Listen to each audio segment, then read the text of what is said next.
Bonjour à tous et bienvenue dans les hors-séries de Slice. Comme vous le savez, nous parlons ici de l'entrepreneuriat, de ces hommes et de ces femmes qui ont un jour choisi de monter une entreprise ou d'en prendre la direction. Au-delà des portraits de patrons que je vous propose chaque mois, il me semblait important de m'intéresser à l'écosystème entourant l'entreprise. Dans ces hors-séries, je recevrai ceux qui, au travers des organisations pour lesquelles ils travaillent, aident les entreprises à naître, grandir et prospérer. J'espère que ce nouveau rendez-vous vous plaira. Bonne écoute.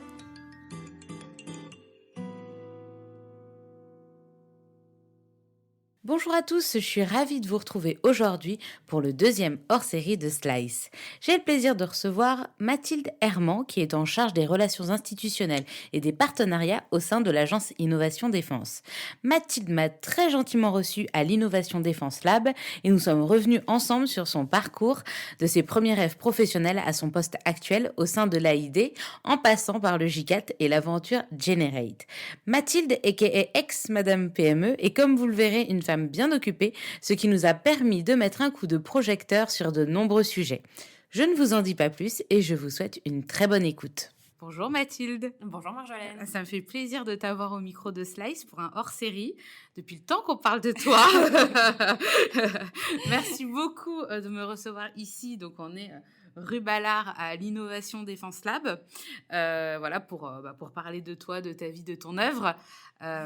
Et puis comme avec François, je pense qu'on va commencer par le commencement. Okay. Puis voir qui tu es, ce que tu as fait dans la vie. Et puis après, on parlera de l'AID et de ton poste actuel, si ça te va. Ça me va très bien, avec plaisir. Merci beaucoup de me recevoir, Marjolaine. Donc du coup, on va commencer par tes études. Ouais, ok, très bien. Qu'est-ce que tu avais envie de faire quand tu étais petite ?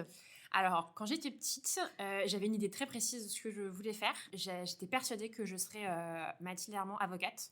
C'était pour moi avocate. C'était sûr. Ouais. Mais avocate parce que tu voulais défendre criminels ou... Alors, j'avais pas forcément encore d'idée sur est-ce que ce serait des criminels, est-ce que ce serait autre chose, mais j'avais un truc de... les gens considéraient que j'avais un certain bagou. Ouais. J'aimais bien un peu... toujours un peu défendre des trucs, je parlais beaucoup, j'étais... Avoir raison peut-être, non ? Oui, peut-être. Voilà, peut-être, il y avait cette petite tendance, ça. Ok, d'accord. J'avais cette petite tendance à avoir envie d'avoir raison ou d'avoir le dernier mot. Donc, naturellement, c'est un peu passé par là. Ma maman était notaire, donc il y avait ce truc un peu du droit qui était arrivé par là. Donc, je sais pas, ça avait l'air vachement bien. J'étais persuadée que c'était ça. Mais quand je dis que j'étais persuadée, c'était au collège. Pour moi, c'était... le collège. Tu seras avocate. Après, j'irai au lycée, je ferai ES, c'est éco social. Après, j'irai à la fac de droit et après, je serai avocate. Et c'était plié, quoi. Ça m'a tenue pendant longtemps. Et donc, tu étais en Normandie. Donc, en Normandie, ouais. Normande, tout à fait. Je suis une basse Normandie, même si aujourd'hui, nous sommes un grand unifié. D'accord. Mais ouais, je suis du Cotentin. J'étais en Normandie et donc je suis fait mon collège, mon lycée là-bas. Ouais. Et ensuite, je suis partie à la fac de droit à la Caen. Voilà, donc très bonne fac de droit. Voilà, donc tu as fait du droit, donc tu as suivi ton... voilà. Tu as fait ES, oui. J'ai fait ES. Tu as fait ES. J'ai fait le bac ES tout suivi, tout va bien, ouais. Exactement. Parce que j'aimais bien bac ES, on touchait un peu à tout. J'étais pas du tout matheuse, pas du tout scientifique, donc c'était pas ça mon truc. Puis j'aimais bien le côté éco-social, un peu business, un peu tout ça. Je sais pas, ça m'intéressait, ça avait l'air chouette. Donc j'ai fait ça. Et je suis partie à la fac de droit, comme j'avais dit.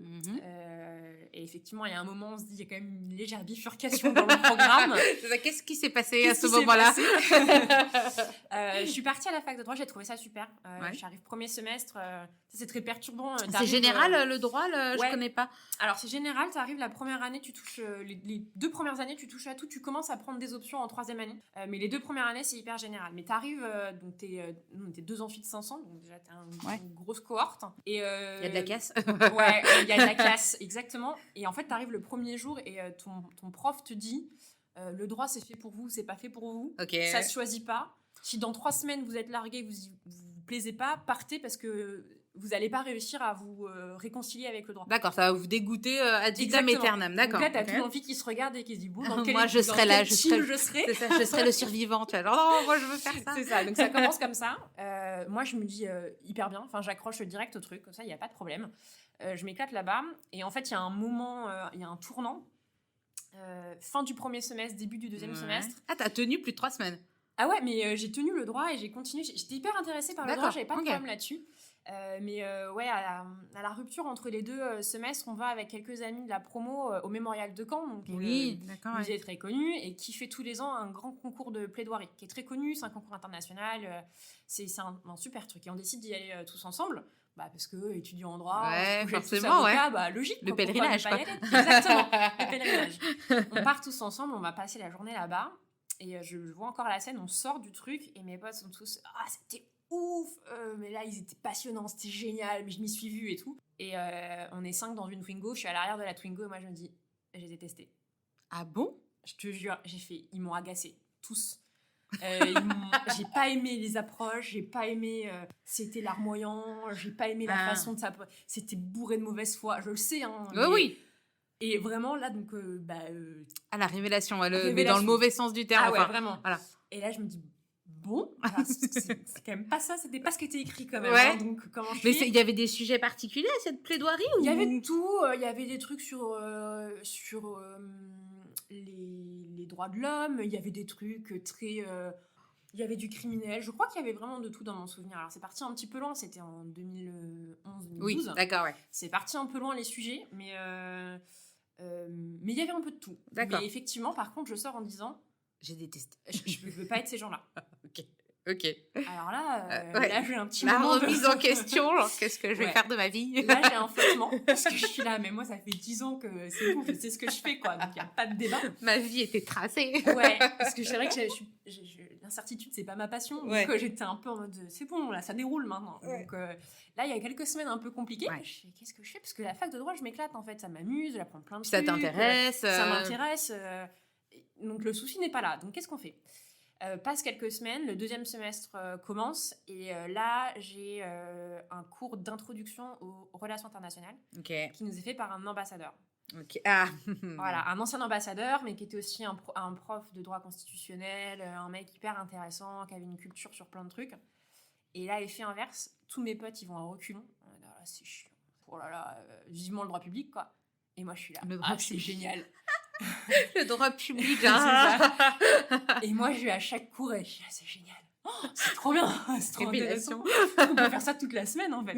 Et la révélation se passe à ce moment-là, je dis ok, donc en fait il est en train de se passer un truc, visiblement c'est plutôt par là que ça se passe pour moi. Et le droit international, ça a été une idée? Je me dis à ce moment-là, peut-être que c'est ça, peut-être qu'en fait il faut que j'aille faire du droit international, donc je commence à réfléchir à ça, le semestre passe tranquillement, on s'engage un peu vers la 2e année, et puis je commence moi du coup à m'intéresser à ces sujets de relations internationales, à me replonger dans des trucs que j'avais pas forcément étudiés avant, et en fait je me rends compte au fil de plein de trucs, en me penchant plus sur ce sujet-là, et d'autre part en réfléchissant à mes cours d'histoire, à tout un peu l'héritage de mon éducation jusque-là, je me rends compte qu'en fait au début, je me dis, peut-être je vais partir dans la diplomatie. Ouais. Je vais réfléchir, qu'est-ce que je pourrais faire, parce qu'il va falloir que je quitte la fac de droit à un moment. En fait, ça va pas pouvoir continuer non plus indéfiniment, parce que visiblement, je vais pas être juriste. Donc, qu'est-ce que je fais? Au début, je commence à penser diplomatie, puis après, je commence à me rendre compte qu'en fait, là où vraiment j'accroche, c'est quand on commence à me parler de sujets de défense, quoi. Et c'est à ce moment-là que je commence à partir de cette direction-là, mais c'est très flou pour moi à ce moment-là. Et donc, 3e année, c'est l'année justement où on était censé commencer à rentrer dans le dur des sujets très juridiques. C'est là où les gens font le droit des contrats, le droit de la famille, les trucs très hardcore. Ouais. Et moi, je sais que ça va pas m'intéresser. Et j'ai envie de partir en ce moment. J'ai envie d'aller voir du pays et d'aller voir autre chose. Et donc, ma 3e année, je pars et je vais aux États-Unis. On fait un programme d'échange. Il y a peu d'étudiants en droit qui font ces programmes d'échange parce qu'en fait, quand ils reviennent, ils ont besoin d'avoir le contenu, justement. Parce qu'en fait, notamment ceux qui veulent être étudiants, qui veulent passer le barreau, il se passe beaucoup de trucs importants dans la 3e année, donc ils n'ont pas envie de repiquer. Donc, il y a peu d'étudiants en droit qui partent. Moi, je comptais quitter le cursus. Donc, dans tous les cas, allons-y. Moi, le cours sur le droit du divorce et la famille, si tu veux. Moyen. Non, c'était pas franchement pas priorisé. Et donc, je fais mon dossier comme ça à ma fac de droit en disant, écoutez, moi, je vais partir en master en relations internationales. Si vous me laissez partir, j'ai trouvé une fac qui a un super programme de relations internationales. Franchement, ça m'aiderait plus que vous me laissiez partir, que j'aille faire que ça pendant un an. Et je reviens et je pars en master. Ils m'ont dit banco, ils m'ont laissé partir. Et donc, je suis partie pendant un an aux États-Unis, dans une petite fac. J'étais en Pennsylvanie. Ok. Donc la Pennsylvanie, la ville la plus connue, c'est Philadelphie. Ouais. Donc c'est le berceau en plus de l'histoire des États-Unis, donc c'est hyper intéressant. Sur la côte est, voilà. Côte est, exactement. voilà, Les 13 colonies, tout voilà, ça. tout à fait. Et donc je pars là-bas dans une petite fac avec, comme je disais, un super programme de relations internationales. Je me plonge dans le sujet. Je prends que des cours sur ce sujet-là.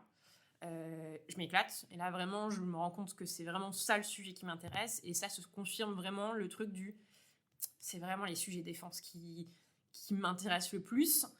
Mais c'est un truc qui, dans la vie universitaire française, aujourd'hui, existe très peu. Ouais. En fait, oui, parce que d'où ça devient la défense? C'est juste, t'as découvert ça comme ça ou dans ta famille, je sais pas, t'as des Alors, pas du tout. C'est vrai que c'est un secteur qui est assez dynastique. Hein. Souvent, les oncles, les tantes, enfin, je sais pas, il y a un truc dans la famille. De père en fils ou en fille, d'oncle en neveu et de tout ça. Exactement. Alors, moi, pas du tout. D'accord. Il n'y a pas du tout de monde de la défense dans ma famille. Ce qui, d'ailleurs, du coup, était assez perturbant, je pense, pour mes parents au début, eux ne connaissant pas du tout ce secteur. Quand j'ai commencé à dire je vais aller dans le monde de la défense, moi j'ai quand même senti chez ma maman une certaine inquiétude ma fille en treillis. Je pense que vraiment elle l'a vu un peu comme ça. D'accord, ouais. Et je pense que pour elle, c'était connaissant pas le secteur, en fait, ouais. faire la défense c'était forcément militaire. Alors en fait non. Non, pas du tout, il y a tellement de... tellement de choses. Mais à cette époque-là, effectivement, c'était pas très, pour mes proches, c'était pas très clair. Mais même pour moi, c'était pas clair. Je savais pas forcément ce qu'il allait y avoir derrière, mais j'avais envie de creuser cette piste-là. Et donc, aux États-Unis, pour le coup, c'est un sujet d'études universitaires, c'est les War Studies, c'est des choses qui sont très ouvertes, en fait. Et donc, c'est la première fois là-bas, je rencontre notamment une professeure là-bas avec qui j'ai noué une amitié assez rapidement, parce que c'était elle, l'ancienne directrice des programmes internationaux. Elle connaissait ma fac, elle connaissait tout ça. Et elle me recevait régulièrement. Et c'est la première à qui je dis, mais je crois qu'en fait, j'ai envie de bosser là-dessus, sur les sujets de défense, mais je sais pas comment. Et c'est surtout la première à me dire ok, bah on y va, je vais t'aider et on va te mettre sur les rails pour ça. Donc j'avais fait mon premier semestre un peu en découverte, cool, étudiant international, je prends les cours faciles. On découvre la Pennsylvanie. Ça va quoi. Des cours d'introduction à ceci et cela. Ouais. Et deuxième semestre, par contre, elle me dit, je vais t'aider, mais on va y aller, et là, on va taper fort. Et donc, elle me file tous les cours les plus avancés et les équivalents de dernière année de fac chez eux. Elle me fait écrire un mémoire sur un sujet de mon choix pour m'aider et me préparer à rentrer dans ce sujet-là. Et donc, c'est là vraiment que je fais le switch. C'est ma 3e année aux États-Unis, absolument génial. Je me suis éclatée pendant 1 an. Et ensuite, je rentre en France, je fais mon premier stage. Je passe un été au CNAPS, qui est le Conseil national des activités privées de sécurité. Et c'est mon premier un peu contact avec ce monde régalien. Donc là, c'est côté sécurité intérieure que je connaissais pas, donc c'était passionnant. C'était à l'époque, l'institution avait peut-être 2 ans, donc c'était encore le début. C'était une toute petite équipe. Et à Paris, c'était... voilà. Le siège est à Paris, et après, il y a des délégations dans toute la France métropolitaine et outre-mer, d'ailleurs. Et comment tu l'as trouvé, ce stage? C'est juste postuler tout bêtement? Connexion interposée, on en parle, j'envoie un dossier, ils me disent OK, et on avance comme ça, et voilà, on me file un peu un coup de pouce, parce qu'on connaissait le patron un peu par hasard. Enfin, un truc, un peu par hasard, parce que c'était un préfet. D'accord.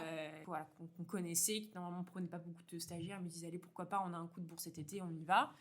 Et donc je passe l'été là-bas à faire rendre des services un peu dans tous les services qu'il y avait besoin, faire petitement quoi. C'était mon premier stage, c'était le début. Je m'éclate quoi. T'avais déjà bossé avant? T'avais fait des petits jobs? J'avais fait des petits boulots. J'avais fait beaucoup de soutien scolaire. D'accord, J'ai fait caissière l'été, j'ai fait enfin voilà, tous les petits trucs d'appoint. J'ai fait le français et les maths pour des primaires. J'ai fait l'anglais pour les collégiens. J'ai fait même, je faisais du piano. J'ai fait des répétitions du cours de piano pour la voisine pendant que j'étais à Caen. Enfin vraiment, j'ai vu comme tous les étudiants, tu vois. J'ai cherché un peu. Donc là, on rentre vraiment avec le CNAPS dans le monde du travail. Ça y est, on y était. C'était génial. Là, t'es une adulte. Ouais, exactement. On rentrait dans le sujet. Justement, c'était mon premier test avec ce monde-là public que je connaissais pas, et je me suis éclatée. Ça a duré 2 mois et demi et c'était super. Surtout quand tu rentres de 1 an aux États-Unis, tu te dis là par contre, je vais pas pouvoir passer l'été chez mes parents à morfondre et à attendre. Tu vas passer une année de fou, tu te dis bon là il va falloir il faut faire quelque chose. Et puis c'était le moment quoi. Donc je fais ce premier stage et ensuite je pars à Lyon du coup faire mon master 1 en relations internationales avec cette orientation très sécurité et défense. Ça existait déjà le cursus sécurité défense à Lyon 3 Ouais. ou ouais, c'est pour ça, ouais. Ouais, en fait, Lyon 3 a un fort héritage, un très grand héritage sur ces sujets de défense et de sécurité, qui sont d'ailleurs hébergés par la faculté de droit. Oui. C'est marrant, c'est ce qu'on disait tout à l'heure, il n'y a ouais. pas de vrai en France cursus et de facultés qui sont dédiées à ces Défense, sujets-là. ouais. Et Lyon faisait partie des quelques masters en France qui, dès le master 1, rentraient directement dans les sujets de défense. Et moi, ça y est, j'avais compris que c'est ça que je voulais faire et je n'avais pas envie d'attendre le master 2 et faire un truc généraliste de relations internationales en M1. Et donc, je vais à Lyon. Un peu, j'étais tombée dessus, je me souviens d'avoir un peu le coup de cœur en voyant les parcours qui étaient proposés, en voyant la maquette, et je me dis c'est là-bas que je veux aller. Donc je pars là-bas. Tu connaissais pas du tout Lyon, c'est vraiment... ouais. D'accord. Je connaissais pas du tout Lyon, j'y étais jamais allée, mais ça avait l'air cool. Ça avait l'air hyper intéressant. Je me suis dit allez, on va tenter le coup, et donc voilà, je pars là-bas. Et en fait, on est dans un cursus où il y a une licence en fait à Lyon où déjà c'est droit et relations internationales. Ouais. Donc, il y a plein de gens qui arrivaient dans ce master avec déjà un très gros bagage de relations internationales. Et moi, j'avais vivoté, j'avais découvert les sujets aux États-Unis, mais avec aussi une autre approche de l'enseignement, une autre approche même académique de façon de traiter le sujet. Et donc là, j'arrive et c'est vrai que les premières semaines sont un petit peu denses parce que j'ai des cours de théorie des relations internationales où tout le monde est hyper au taquet. Moi, je découvre les sujets. Wow, le réalisme. Quoi Ah oui, puis je suis avec des gens qui ont fait la licence et donc du coup, ils utilisent déjà ces concepts-là de façon très naturelle. Et moi, je suis je vais vous rattraper. Je vais bachoter. J'arrive. Donc oui, les premières semaines, je me souviens, c'était un peu challenge. Et puis en fait, on s'est vite mis dedans. Et puis ça s'est hyper bien passé. C'était déjà Olivier Zajek En fait, c'est l'année où il arrive à Lyon. Ah, d'accord. C'était intéressant aussi parce que c'est l'année où Olivier Zajek arrive à Lyon. Oui. La première promo qu'il a repris à Lyon. Et moi, j'ai découvert ces sujets-là avec lui aussi. Il nous donnait le cours notamment de politique nucléaire, il donnait le cours de relations internationales, il donnait plein de choses et j'ai appris plein de choses et je me suis vraiment confirmée dans l'idée que c'était ça que je voulais faire. Donc vraiment à ce moment-là, ça devient... c'est bon, c'est clair pour moi. Je sais pas ce que ce sera, comment ça va se matérialiser, mais je sais que c'est ce secteur-là que je veux faire. Qui t'intéresse, voilà. D'accord. Mais plus pour l'instant, relations internationales, j'imagine peut-être que t'as pas encore cette idée, genre l'industrie, l'entreprise... Alors non, à cette époque-là, l'entreprise, j'y connais rien, je connais pas ça du tout. Et presque, je suis un peu dans le cliché de jeune assez idéaliste mais il n'y a que la fonction publique dans la vie. Et, oui presque. Mais oui, mais presque. Ah oui, d'accord, oui. Ouais, t'es censé faire ça dans le secteur public. Et puis pour moi, surtout, je visualise pas les autres façons de travailler pour ce sujet-là. Dans la défense, ouais. Encore une fois, moi, j'ai pas de bagage défense avant, je connais pas de gens qui travaillent dans ce secteur-là. Donc j'ai une image très distante, en fait, à ce moment-là, de ce qu'est le monde de la défense.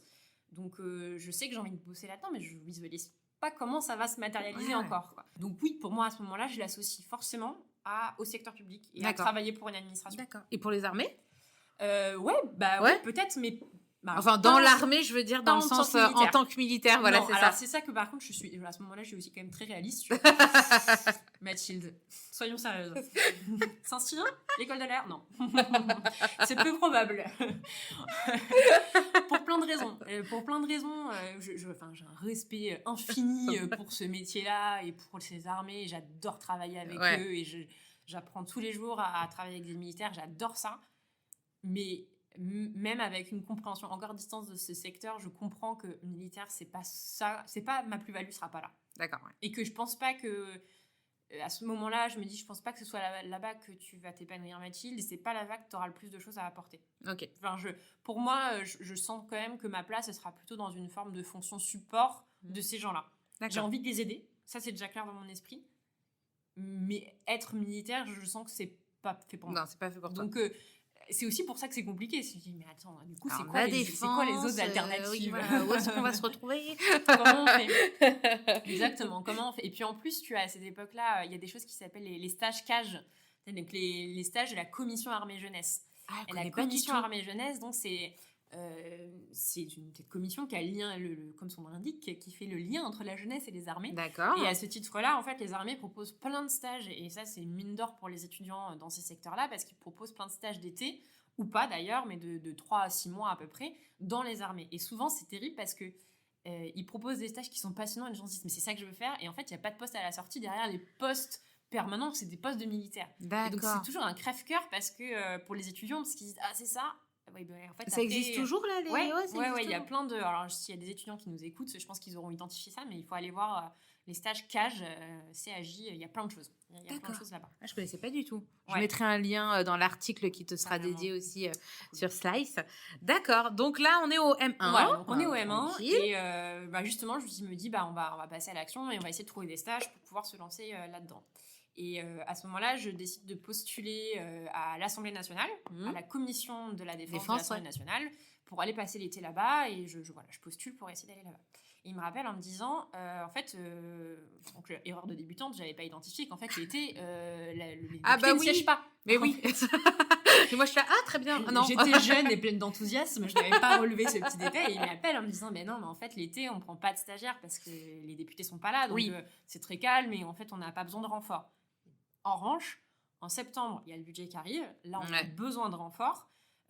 Il m'appelle en me disant, franchement, si vous décalez votre demande de 2 mois et que vous venez de septembre à décembre, ça sent bon pour vous et j'ai besoin de gens avec votre profil, donc venez.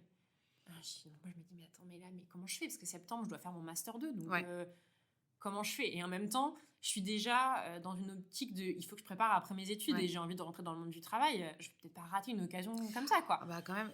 Ouais. Donc là, je vais voir l'administration de Lyon 3 et je leur dis, voilà, et voilà ce qui m'arrive. Voilà l'opportunité qu'on me propose quand même, c'est un truc... J'ai une super opportunité, on me propose d'aller bosser pendant 4 mois sur le budget de la défense pour se soutenir sur les rapports et tout, et puis en plus pas sur le côté avec un député politique, mais vraiment avec les administrateurs qui rédigent les dossiers, qui aident en fait les députés à rédiger les rapports, donc tu vois tout. Et je me dis, non, j'ai pas du tout envie de m'asseoir là-dessus, donc je vais les voir, je leur dis qu'est-ce qu'on peut faire en fait. Et ils me disent, écoutez, à Lyon 3, on fait aussi le Master 2 à distance. Normalement, c'est plutôt historiquement fait pour des personnes qui travaillent depuis plusieurs années et qui veulent reprendre des études et qui, en parallèle de leur travail, font le Master. Mais là, effectivement, ce serait vraiment dommage pour vous que vous ratiez une occasion pareille. Oui. Donc, on pourrait vous le faire en formation initiale quand même. Et on a été quelques-uns comme ça cette année-là sur différents masters parce que l'offre à Lyon est très vaste et il y a plein de spécialités différentes en diplomatie, en OIG, en plein de choses. Et ils proposent ce format à distance pour quelques-unes de leurs branches. Et j'avais quelques amis qui avaient fait ça aussi et qui étaient partis pendant leur Master 2 pour différentes raisons. Du coup, je me retrouve à faire mon Master 2 à distance en allant travailler à l'Assemblée nationale. Donc en fait, concrètement, ça veut dire que je travaille 35 heures. Donc je suis tout le temps là. C'est pas comme un apprenti qui a des semaines où il est en cours. Je suis tout le temps au travail. Je reçois mes cours par mail. Je dois bachoter toute seule mes cours. Je rends quelques devoirs dans l'année, genre 2-3. Et à la fin de l'année, il faut aller passer ces 15 épreuves de toute l'année, les deux semestres ensemble, à la fin de l'année, et rendre un mémoire de recherche. Donc ça, c'est ton fil rouge de toute l'année, quoi. Donc voilà, moi je pars à ce moment-là à l'Assemblée nationale pendant 4 mois où je m'éclate. Enfin, je vois plein de choses. C'était assez fou. C'était une période compliquée parce que j'y vais en 2015, de septembre à décembre 2015. Donc je suis période des attentats, période de tout ça. Avec un moment qui est pour tous les Parisiens et tous les Français horrible, mais pour moi fascinant. Parce que je suis là, il se passe plein de choses. Les chefs d'état-major viennent nous rendre des comptes à l'Assemblée nationale. On assiste à plein d'auditions de fous. On nous explique pas à pas qu'est-ce qui se passe. Toutes les semaines, ils viennent nous dire où est-ce qu'on en est dans la situation. Enfin, pour moi, c'est un moment d'un point historique. De vue... c'est fou. Et c'est vraiment aussi un moment où je me dis, c'est vraiment ça que je veux être là dans ces moments-là, quoi.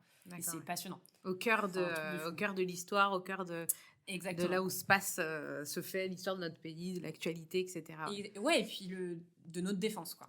Parce que c'est vraiment une question de défense nationale à ce moment-là, et ça rentre presque, je dirais, dans la réalité des gens qui se sentent peut-être très loin de ces sujets-là. Donc c'était assez incroyable, et je passe 4 mois là-bas, et ça se termine donc en décembre 2015. Pas de possibilité d'être embauché ou non? Non, parce que c'est de la fonction publique, il y a un concours très dur pour être administrateur. Ils en prennent que genre 3 par an, quoi. Donc c'est vraiment j'exagère peut-être, mais c'est pas plus de 10 par an, je crois. Enfin, c'est un truc hyper restrictif. Et puis bon, j'ai adoré pendant 4 mois, j'en aurais pas forcément fait mon métier. D'accord. Mais j'ai adoré pendant 4 mois, c'était génial. L'équipe là-bas était super, hyper accueillante, et donc c'était génial. Mais à ce moment-là, voilà, donc janvier 2016, il faut que je trouve autre chose. Ouais. Il faut que j'ai un deuxième semestre à occuper. Ouais. Donc je cherche Ah, mais tu un recherches stage. encore un autre stage? Bah oui, parce qu'il faut D'accord. que j'occupe mon deuxième semestre. D'accord, ok. Donc je suis toujours à distance. Ah oui, t'es à distance, c'est vrai. C'est l'année Mais complète à t'aurais distance. pu rester à la maison, tu sais, bosser tes cours et pas forcément... C'était pas trop dans ma nature. Ouais. Et puis 2, j'avais un loyer à payer aussi. Ah, c'est un détail, C'est un détail. qui a son importance. Surtout un loyer parisien. Oui, c'est vrai. Bon, Non, voilà. mais c'est parce que je suis une provinciale. Moi, je débarque de ma province, je suis là, ouais, non, mais Paris, tout va bien. Donc non, et puis non, surtout le but aussi de le faire à distance, c'était vraiment d'engranger de l'expérience professionnelle pour pouvoir avoir déjà un pied dans le monde professionnel quand j'allais finir mes études 6 mois après. Quoi. Et puis d'avoir commencé à faire ton réseau aussi. Exactement. Non, c'était un objectif. J'ai adoré faire ça à distance parce que j'étais prête à bosser. Quoi. J'avais envie d'y aller, j'étais prête. Quoi. Et d'ailleurs, c'était assez dur de bosser mes cours avec un aspect assez théorique, alors que je pratiquais toute la... Enfin, je pratiquais à un petit niveau. Oui, bien sûr. Mais tu commençais à voir l'application et t'étais dedans. Exactement. Voilà. Je commençais à être immergée et le soir, rentrer et me remettre dans du théorique... C'était dur. Effectivement, c'était dur. C'était compliqué. Et donc, à ce moment-là, je cherche un stage pour mon deuxième semestre et je tombe sur une offre de stage au J4. T'as commencé comme stagiaire au J4 ? Absolument. Donc, le groupement des industriels de la défense, de la sécurité terrestre et aéroterrestre. Et de sécurité. Et de sécurité. Voilà, tu l'as dit, ouais. Exactement. Parce que c'est François la dernière fois qui m'a dit. Et de sécurité. Et de sécurité. Défense et sécurité. Donc, clairement, les industriels de la défense, monde que je connais pas du tout. Et là, on découvre l'entreprise. Exactement. et en plus, donc vraiment, j'y vais. C'était une année Eurosatori. Ils avaient besoin d'un renfort. Ils avaient besoin de renfort parce qu'en fait, ils avaient une apprentie qui était là, qui s'était fait débaucher. Donc, normalement, ils recrutaient jamais à mi-année. Mais là, l'apprentie s'était fait débaucher. Ils ont besoin d'une stagiaire. Concours de circonstances, je candidate, ils me recrutent et moi je pars là-bas en me disant Mathilde, il est temps quand même de te faire une expérience dans le privé, t'as fait 2 stages dans le public, il faut quand même avant de te lancer dans une recherche de travail, il faut que t'aies vu le privé. Enfin, oui, pour voir où est-ce que tu vas te diriger, voilà. Et donc je vois les industriels de la défense, je vois le salon de la défense du terrain et franchement je me dis bon, je vais aller passer 6 mois chez les vendeurs de canons. Comme ça j'aurais dit que j'ai vu, je me serais fait un avis et après je m'en vais quoi. Et puis maintenant, je pars avec le cliché, comme on l'a tous, en me disant, mais j'aurais fait ma BA. Quand on connaît ton futur, à partir de ce moment-là, c'est rigolo. Mais vraiment, je pars comme ça. C'est 6 mois. C'est 6 mois. Je me dis, c'est bien quand t'es jeune de faire des trucs que t'auras pas envie de faire plus tard. Comme ça, c'est sorti, tu vois. Je pars comme ça. D'accord. Et j'y vais, je rencontre une équipe... que tu connais. Mon directeur je suis recrutée donc par le général Duquesne qui est le général qui est le délégué général du J4. Mon maître de stage c'est le général Épitalon, un homme pour qui j'ai un respect infini, qui m'aide à m'insérer dans le process. On est à une époque compliquée, on est à 6 mois d'Eurosatori, il vient d'avoir des changements dans l'équipe. Donc on est très sollicité, et puis c'est une petite équipe où quand ils recrutent des stagiaires, des apprentis, c'est pour les intégrer pleinement, c'est pas pour faire les cafés quoi, c'est pour y aller et puis pour bosser dur. J'apprends plein de trucs, je travaille avec François, c'est comme ça François Matins, on se met à bosser ensemble, il a encore la communication et les affaires publiques à l'époque, entre guillemets seulement, et donc on se met à, c'est comme ça que j'intègre le J4. Je comprends très très vite que c'est pas du tout l'image que je m'en fais, très très vite. Je commence à rencontrer les entreprises, je commence à découvrir ce monde-là, je me rends compte que c'est 90% de la PME. Je me rends compte que c'est des gens qui sont passionnés par leur métier, par le métier de la défense, qu'il y a une vraie notion de service à nos armées, de rendre quelque chose qui soit le plus efficace possible, qui les protège le plus, qui les aide le plus dans leur mission. Enfin, je découvre un truc qui est aux antipodes de l'image que j'en étais fait. Ah, les vendeurs de canons. Mais vraiment. Et je me dis, mais bon, ok, donc... Donc, la contre-communication qui est faite contre ce monde-là fonctionne. C'est parce ça, que même moi qui suis intéressée par le monde de la défense, je m'en suis fait une image... En fait, voilà, je découvre un autre monde. Il se passe plein de choses. Il y a quelqu'un qui quitte son poste au J4. Il y a une place qui se libère. Moi, je suis déjà là. Et en fait, on me demande de candidater au poste. Je suis restée 3 mois, je comprends pas ce qui se passe. Et en plus, le poste se libère. Je suis là depuis 2 mois. Je suis stagiaire depuis 2 mois. Okay. On me demande de candidater sur ce poste. Ce que tu fais sans... Ce que je fais. Le général s'il m'écoute, mais je me souviendrai toujours de cet entretien avec lui. Il me demande vous voulez faire quoi l'année prochaine, Mathilde? À ce moment-là, je ne sais pas exactement. Je lui donne des pistes. Il me dit, ah, ça, je pense que ça va pas être possible. Ça, vous savez, il y a beaucoup d'AP, très peu d'élus. Ça va être très compliqué, vous savez. Moi, je suis à 3 mois de la fin de mes études. Je suis tendue. Je me demande comment ça va se passer. Clairement, j'ai envie de pleurer. Quel va être mon avenir. Merci, Général, pour le soutien moral. Et en fait, parce que c'est un homme très intelligent, il finit par me dire, est-ce que vous avez pensé au poste qui se libère chez vous, Mathilde? Et là, je me dis, il est très doué. Il est très, très doué. Et il me dit cette phrase d'anthologie. Il me dit, Mathilde, vous faites ce que vous voulez. On est un mercredi, je m'en souviens. Vous faites ce que vous voulez, mais lundi, vous avez un rendez-vous avec la RH. Je vous ai mis un rendez-vous avec la RH. Mais vous faites ce que vous voulez. Voilà, sans pression. Hein. Vraiment, je dis ça, je dis rien. Je m'en souviendrai toute ma vie. Donc, un mois après, on me demande de rester. Et on me dit, voilà, tu vas prendre... Je vais être en stage chez eux jusqu'en juillet. On me dit, voilà, tu es toujours plus ou moins en stage, mais tu vas commencer à faire la bascule entre les deux. Tu vas commencer à prendre une partie des missions. Et puis surtout, on a Eurosatory. Donc, il va falloir que tu commences à monter en puissance là-dessus. Donc, t'as pris ton poste au GICAD juste avant Eurosatory? Ah ouais. Je suis officiellement recrutée en avril. Waouh. Je suis en train de finir mon master. Je dois écrire un mémoire de recherche de 150 pages. Je bosse tu vois, une préparation de salon, donc oui. on compte pas nos heures. Moi, je suis en train de monter en puissance, c'est beaucoup d'informations. Il faut que alors, je précise pas pourquoi on me recrute, mais on me recrute pour prendre la relation avec tous les adhérents. Donc, je dois devenir la personne de confiance des adhérents. Je viens d'arriver. Je t'appelle Madame PME dans tous les épisodes. Exactement. C'est ça, c'est Madame je deviens PME, Madame quoi, PME. en fait. Je dois m'occuper de toutes les PME et leur rendre des services et être là pour elles et répondre à tous leurs besoins, alors que je découvre aussi. Je dois aller faire le recrutement. Je dois aller expliquer à des gens, j'ai 23 ans, je dois aller expliquer à des gens que c'est moi qui vais les aider à travailler dans le monde de la défense. Ils ont 2 fois mon âge. Tu vas avec ça va beaucoup bien de confiance en toi. Ça va bien se passer. Et donc, on prépare Eurosatory, qui est juste le plus grand salon du monde pour la défense terrestre, qui est une machine incroyable. Là, c'est rouleau compresseur, quoi. Donc là, il n'y a pas de mise en jambe, quoi. Donc là, tu y vas direct. Mais au moins, c'est formateur. Mais c'est bien. Formateur, et voilà. Donc, c'est comme ça que j'arrive au JICAD dans ces conditions-là. Intense. Et donc, dans la foulée, voilà, je finis mes études. J'arrive au JICAD et en fait, j'enchaîne, quoi. Il n'y a pas de latence, qui est un luxe. Enfin, c'était royal. Ouais. Et je commence comme ça pour 4 très belles années au JICAD. Ouais. Et puis 4 très belles années pendant lesquelles tu vas aussi te rapprocher de François et mettre sur les rails un super projet dont on a beaucoup entendu parler dans Slice, qui est Generate. Absolument. Absolument. En fait, donc, comme tu l'as dit, je suis Madame PME au JICAD à ce moment-là. Et ce premier Eurosatory que je fais, justement, je rencontre une boîte. En fait, j'ai un ami stagiaire de l'Assemblée nationale qui m'appelle en me disant non, mais alors Mathilde, j'ai un ami d'un ami qui a une boîte dans le drone. Ils veulent qu'on les aide à intégrer le monde de la défense. Est-ce que tu peux faire quelque chose? Je dis, écoute, envoie-les-moi. Il faut qu'ils viennent traîner à Eurosatory. Envoie-les-moi, je vais voir ce que je peux faire. Je rencontre cette boîte. Et ils commencent, donc ils n'ont pas trop de chiffre d'affaires, ils n'ont pas trop d'équipe, c'est le début, quoi. Et donc ils me demandent est-ce qu'on peut adhérer au JICAD? Et je leur dis, je suis embêtée parce que j'ai hyper envie de vous aider. Ce que vous faites, j'ai personne chez moi qui le fait et ça répond à un besoin opérationnel, donc vous avez toute votre place. Mais moi, je suis garante aussi des statuts. Et en fait, vous rentrez pas dans mes statuts. Donc, j'ai un problème, mais de papier, quoi. Ça rentre pas. Je dis, écoutez, on va tenter le coup. Je pense que ça va être très compliqué, mais vous allez remplissez-moi un dossier, je vais essayer de pousser votre dossier. En me disant derrière, au moins, on va ouvrir une discussion, en fait, parce que clairement, il y a un truc qui... Ça va mettre le sujet sur la table. On va mettre le sujet sur la table. Mais je leur fais pas miroiter que ça va marcher. Je leur dis, je pense que ça va être compliqué, mais je vais tenter le coup. Mon conseil d'administration, dans son rôle, me dit... Mais non. Ça ne rentre pas. Ça ne rentre pas dans les cases. Et donc là, on a une grande discussion, effectivement, de dire, ok, mais alors là, ce que vous me demandez de faire, vous me demandez de leur dire non, vous n'avez pas le droit de venir au JICAD pour que je vous aide à vous développer. Mais moi, à côté, je suis aussi responsable du développement du JICAD. Donc, dans 2 ans, quand ils vont faire du chiffre d'affaires, vous allez me demander d'aller les recruter pour qu'ils viennent chez nous. Et là, moi, quelle est l'alternative? Ouais, c'est ça.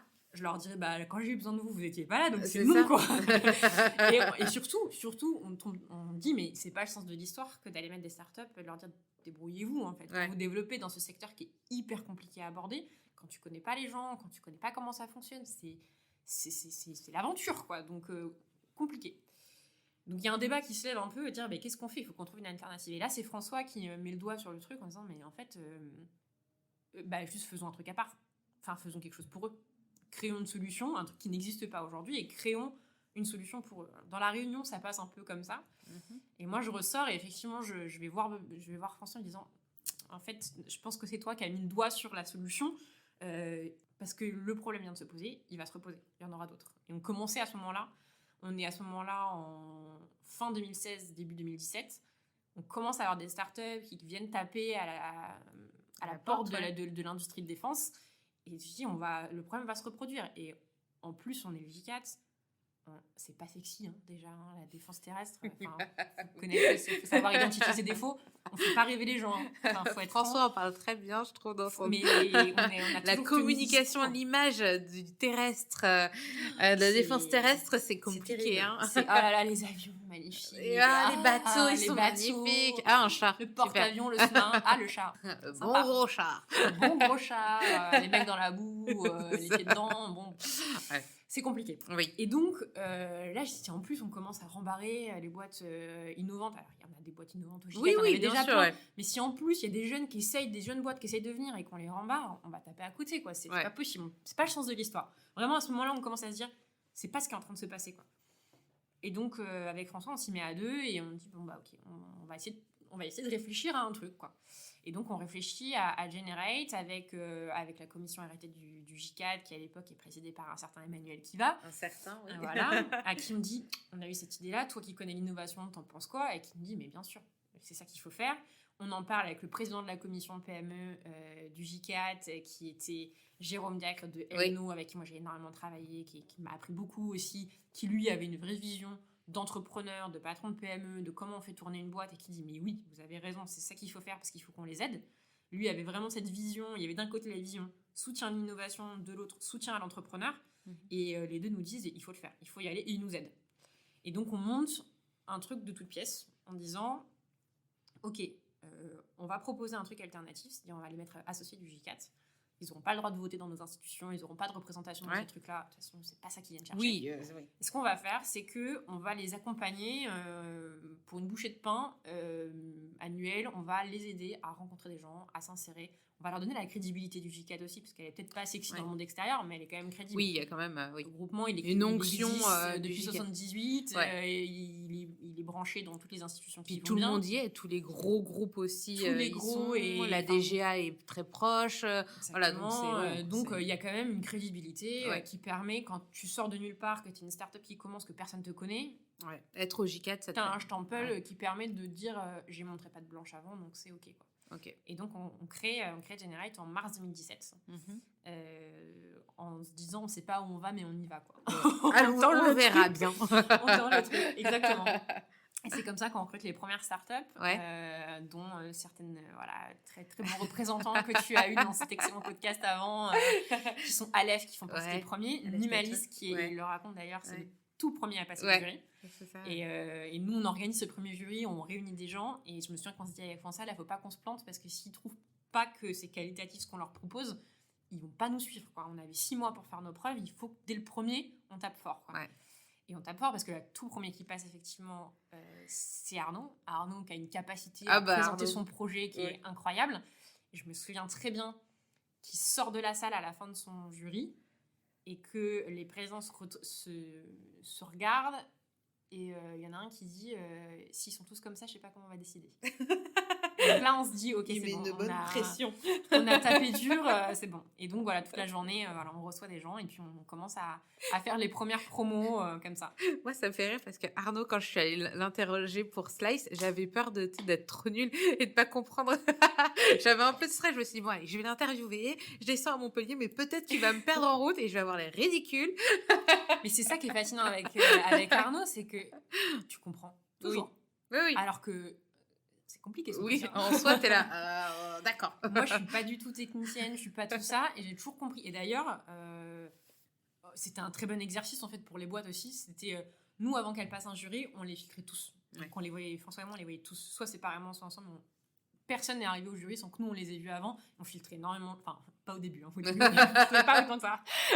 À la fin on filtrait vachement et maintenant je pense qu'on filtre beaucoup.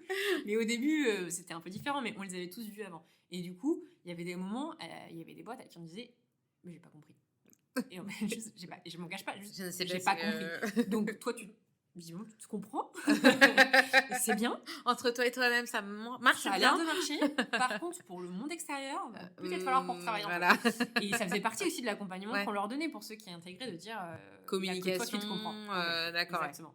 Et il y a des gens qu'on a fait Explication. vachement bosser là-dessus. Et on en a eu un comme ça une fois. On lui a dit on va pas te prendre cette fois, mais tu vas revenir dans 2 mois. Et je te demande de retravailler.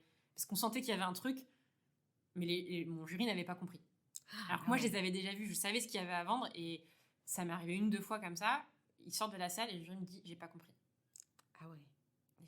Et donc 2 fois, on a fait ça de dire ouais, mais nous on y croit, on pense vraiment qu'il y a un truc, mais je comprends que vous n'ayez pas compris, je comprends qu'il vous a perdu dans sa façon de présenter le truc, la personne vous a perdu, on va retenter le coup. Donc, petit conseil à ceux qui voudraient lancer une boîte, qui sont patrons de start-up, bossez quand même la compréhension de votre sujet, surtout si vous êtes sur des technologies, des innovations un petit peu, j'allais dire perchées, mais un peu compliquées, on va dire, pour le commun des mortels qui n'a pas le même à haute valeur background, ajoutée, voilà, comme à on haute dit. valeur ajoutée. Voilà, bien se mettre au niveau de vos interlocuteurs pour pas... Mais le meilleur moyen, je trouve, c'est aller présenter votre projet à des gens qui n'y connaissent rien.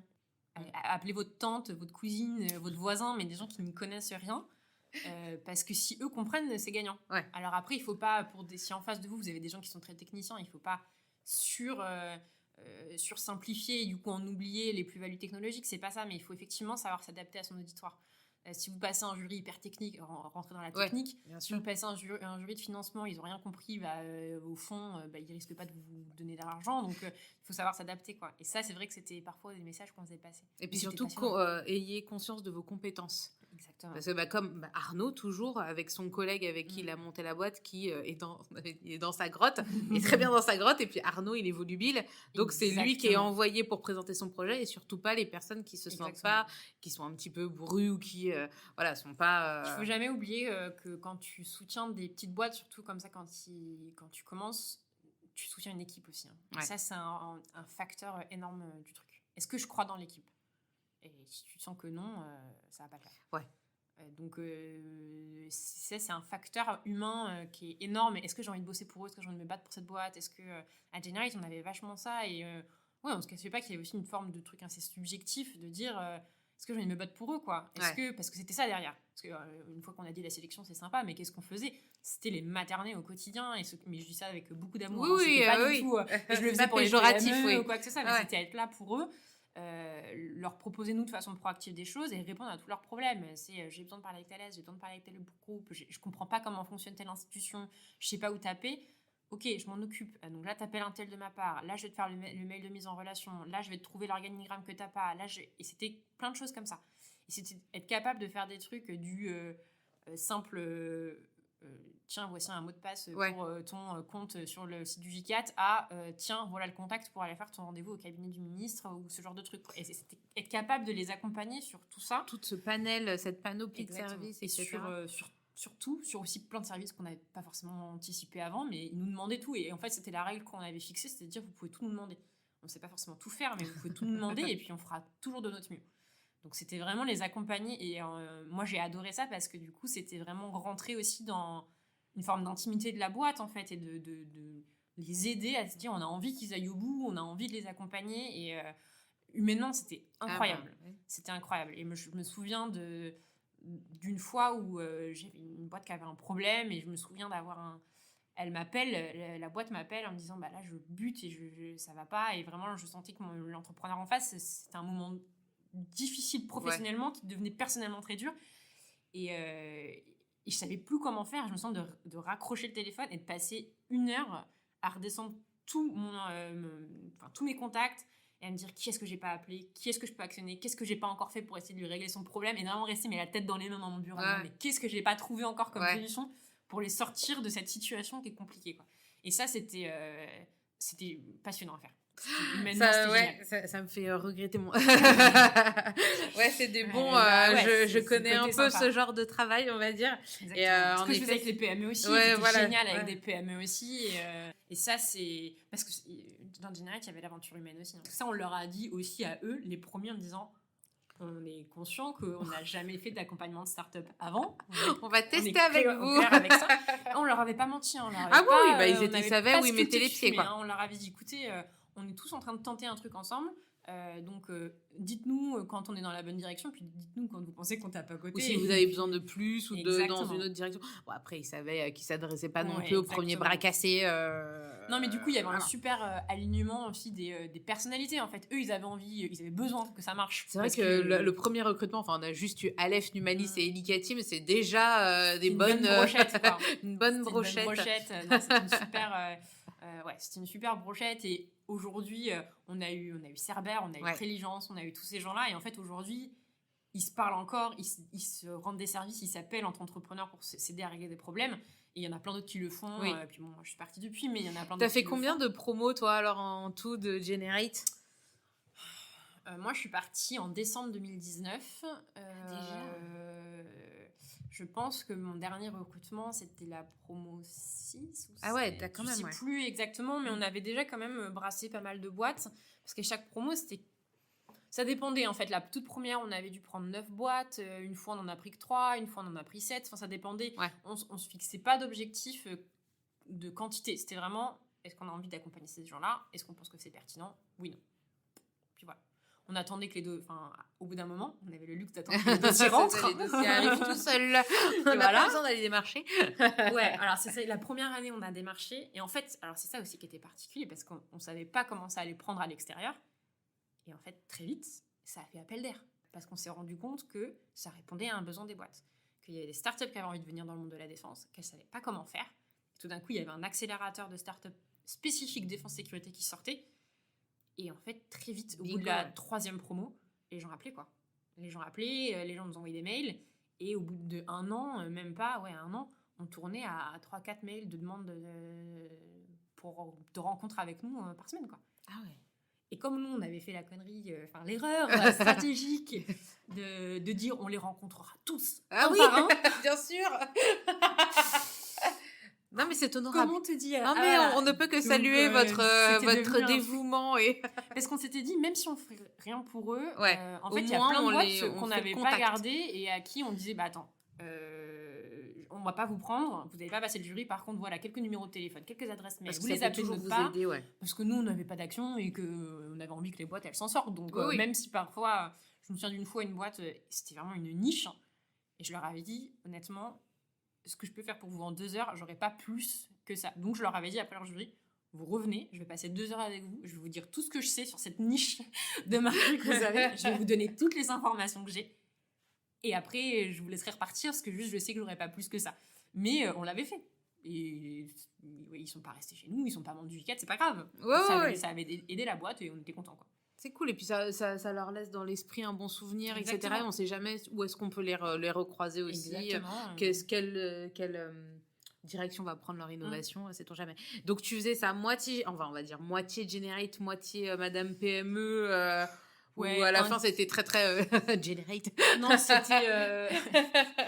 Le problème c'était que c'était 100% PME, 100% service, 100% Generate, 100% plein de trucs en même. 100% soutien export à l'étranger et tout. Oui, c'est ça, parce que toi, oui, c'est ça, c'était le point où je voulais en venir, parce que tu partais aussi à l'accompagnement à l'étranger. Oui, parce qu'en fait, j'étais beaucoup Madame PME, mais pourquoi j'étais Madame PME ?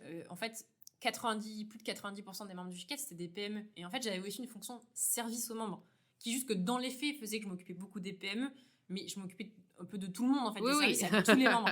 Ce qui fait que quand j'avais un gros groupe de boîtes qui partaient à l'étranger, bah, moi, en tant que responsable des services aux entreprises, je vais être là pour elles. Et donc, je partais à l'étranger avec elles sur les pavillons. Et là, c'était le maternage plus pendant 1 semaine où j'étais là pour les aider à aller chercher les délégations officielles. Donc, j'arrêtais des mecs dans les allées. J'étais très... parce que, en fait, là, mon premier salon, on m'envoie avec très peu d'instructions. On m'envoie en Pologne. Débrouille-toi. Ah oui, à Kils. À Kils, exactement. Kils. Dans ce très beau salon qui s'appelle MSPO. Et moi, c'est marrant parce que... Donc, ça, je suis au JCAT depuis janvier 2016. MSPO, c'est septembre 2016. Je suis titulaire depuis quelques mois seulement. Et on me dit, Mathilde, on vous fait tellement confiance, on vous envoie toute seule en Pologne. Oh, c'est gentil. Et moi, à cette époque-là, je me dis, ah, trop bien, c'est mon premier salon export. Génial. J'avais pas compris le traquenard encore à ce stade. En plus, MSPO, c'est très polono-polonais, quoi. C'est polono-polonais, c'est au bout du monde, c'est à 2 heures de l'aéroport, t'es dans la pampa, c'est un truc de fou. Il n'y a pas d'hôtel, il faut s'y prendre 3 mois avant pour pouvoir pas habiter dans un chalet. C'était une galère. On part à deux avec Anis Simentan qui travaille au COGES à l'époque. Anis Bakri Oui, mais Anis a été mon acolyte avant que Éléonore arrive et le remplace brillamment. C'était Anis. On fait coucou à Anis qui est à Dubaï, voilà. Dubaï. Et donc on part là-bas, c'est mon premier salon et j'ai pas trop d'instructions en fait. Je sais pas trop ce que je dois faire et en fait j'avais juste tiré des conclusions de ce que je devais faire en entendant mes collègues parler de leur fait d'armes de salon à droite et à gauche. D'accord. Et je venais de faire un Eurosatori, mais c'est pas pareil de gérer tes boîtes en France que d'aller faire un pavillon à l'export. Et je viens d'arriver et je me dis il faut que ça marche parce qu'en fait les boîtes là elles sont 15.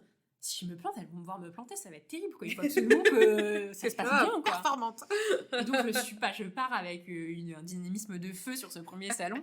Et ouais, je m'occupe d'elle pendant une semaine. On organise des cocktails, on fait des machins, on fait des trucs. J'arrête les mecs dans les allées. Je découvre comment on va gérer comment on gère les délégations officielles. Et le truc que tu détestes qu'on te fasse sur les salons, il faut le faire sur les salons des autres. C'est-à-dire détourner les gens de leur parcours. Non, viens plutôt là, plutôt que là où tu avais prévu d'aller. Et là, les gens qui te regardent avec des yeux genre là je veux la tuer. L'officier accompagnateur c'est ça. Non, c'est pas ça que j'avais dit, c'est pas ça qu'ils m'ont demandé mes chefs, mais donc voilà, je fais ça pendant une semaine et c'est mon premier salon. Et ça s'était hyper bien passé, j'avais eu un super contact avec les boîtes, c'est pour ça que j'ai toujours adoré les salons parce que tu passais une semaine tu sais un peu en circuit en fermé, autarcie, voilà. Puis t'es à la fois le géo du Club Med, la maman, c'est ça. Penser à rentrer, oui on sort des bars et on va se coucher parce que demain on se lève à 7h. Les horaires c'est ça, machin. T'as pété ton tabouret, je vais demander à la technique de regarde, je t'ai imprimé un badge supplémentaire parce que voilà. Le badge, ton badge parking, je vais te trouver un badge parking. Je vais t'en trouver un. Je vais aller jouer des coudes. Tu l'as oublié. Tu veux une invitation en plus pour la soirée officielle du machin. Je vais aller essayer de trouver quelqu'un qui veut bien me gratter un truc. Pas, j'arrive. Voilà, donc tu connais ça comme moi. Mais c'était marrant. C'était marrant parce que en fait les salons c'est vraiment l'école de la débrouille quoi. Et moi j'aimais bien ça. En fait j'avais besoin de le côté main dans le cambouis, j'adorais. Et c'est ça que j'aimais au J4, c'est-à-dire que tu pouvais être le matin, tu soulevais les cartons pour le pavillon que tu fais dans 2 jours, et le soir, tu avais un dîner officiel à 150 avec des députés, des journalistes et des machins. Et moi, c'est ça que je trouvais hyper sympa. Le mélange des genres, c'est super. T'avais de la vraie réflexion, t'avais du service pour les entreprises et t'avais des moments très pratiques où je tire pas trop en place, donc j'aimais bien être vraiment... faire ça, c'était vraiment chouette. Et malgré tout, au bout de 4 ans, au désespoir de François Matins, Mathilde se fait débaucher. Et oui, je me fais débaucher, absolument. Ouais, alors, j'ai adoré le J4, moi j'ai adoré mes 4 ans là-bas, j'ai appris plein de choses, humainement c'était super, j'ai appris plein de choses, j'ai appris un métier, j'ai appris un secteur, j'ai adoré ça. J'ai découvert les sujets d'innovation là-bas. Ouais. En fait, les sujets d'innovation, je les ai même découverts à l'Assemblée nationale parce que j'ai aidé l'administratrice qui s'occupait du programme 144, donc le programme de préparation de l'avenir. C'est là-bas que je découvre les sujets sur l'innovation. Ah oui, donc c'est là-bas que je découvre la préparation de l'avenir. Je reviens un peu en arrière, mais c'est là-bas que je découvre la préparation de l'avenir. C'est là-bas que je découvre des problématiques que je pensais même pas que ça existait. Je découvre ce qui fonctionne, je découvre ce qui fonctionne pas. C'est là que je décide que mon mémoire de fin de master, je le ferai sur la prospective de défense et comment on peut essayer d'améliorer ces sujets-là et qu'est-ce qui fonctionne pas. Et c'est au J4 ensuite que je découvre l'aspect très innovation avec les startups. Donc, c'est tout un fil conducteur aussi qui m'emmène vers ce sujet-là. Et c'est vrai que donc on crée Generate en 2017. Ouais. Moi, je pars en fin 2019, donc quasiment 3 ans à m'occuper de ces boîtes-là. Je me rends compte que je m'amuse vachement sur les sujets d'innovation et que vraiment, c'est chouette. Et puis aussi, t'as beau avoir adoré, c'était mon premier poste, ça faisait 4 ans. Il était temps de bouger à un moment donné. Exactement. Ouais. Il était temps pour moi de faire autre chose. J'avais fait la tournée mondiale des parcs expo, c'était bon quoi. Je pouvais passer à autre chose quand j'étais prête. On était passé 5-6 fois à Kiers. Voilà, c'était bon. J'avais eu assez de Pologne. Et donc, quelques mois avant ça, se crée l'agence de l'innovation de défense. Le 1er septembre 2018. Exactement. Voilà. Elle avait été annoncée quelques mois avant, mais elle est ouverte de façon effective le 1er septembre 2018.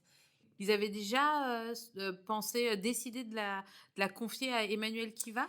Au 1er septembre 2018, c'est officiel. Ouais. D'accord, c'est ok. lui qui est déjà directeur. Et en fait, moi, par Generate, j'avais beaucoup travaillé avec Emmanuel, forcément. C'était une PME, c'était président de la commission R&D, c'était le président du Generate, donc on a énormément bossé ensemble.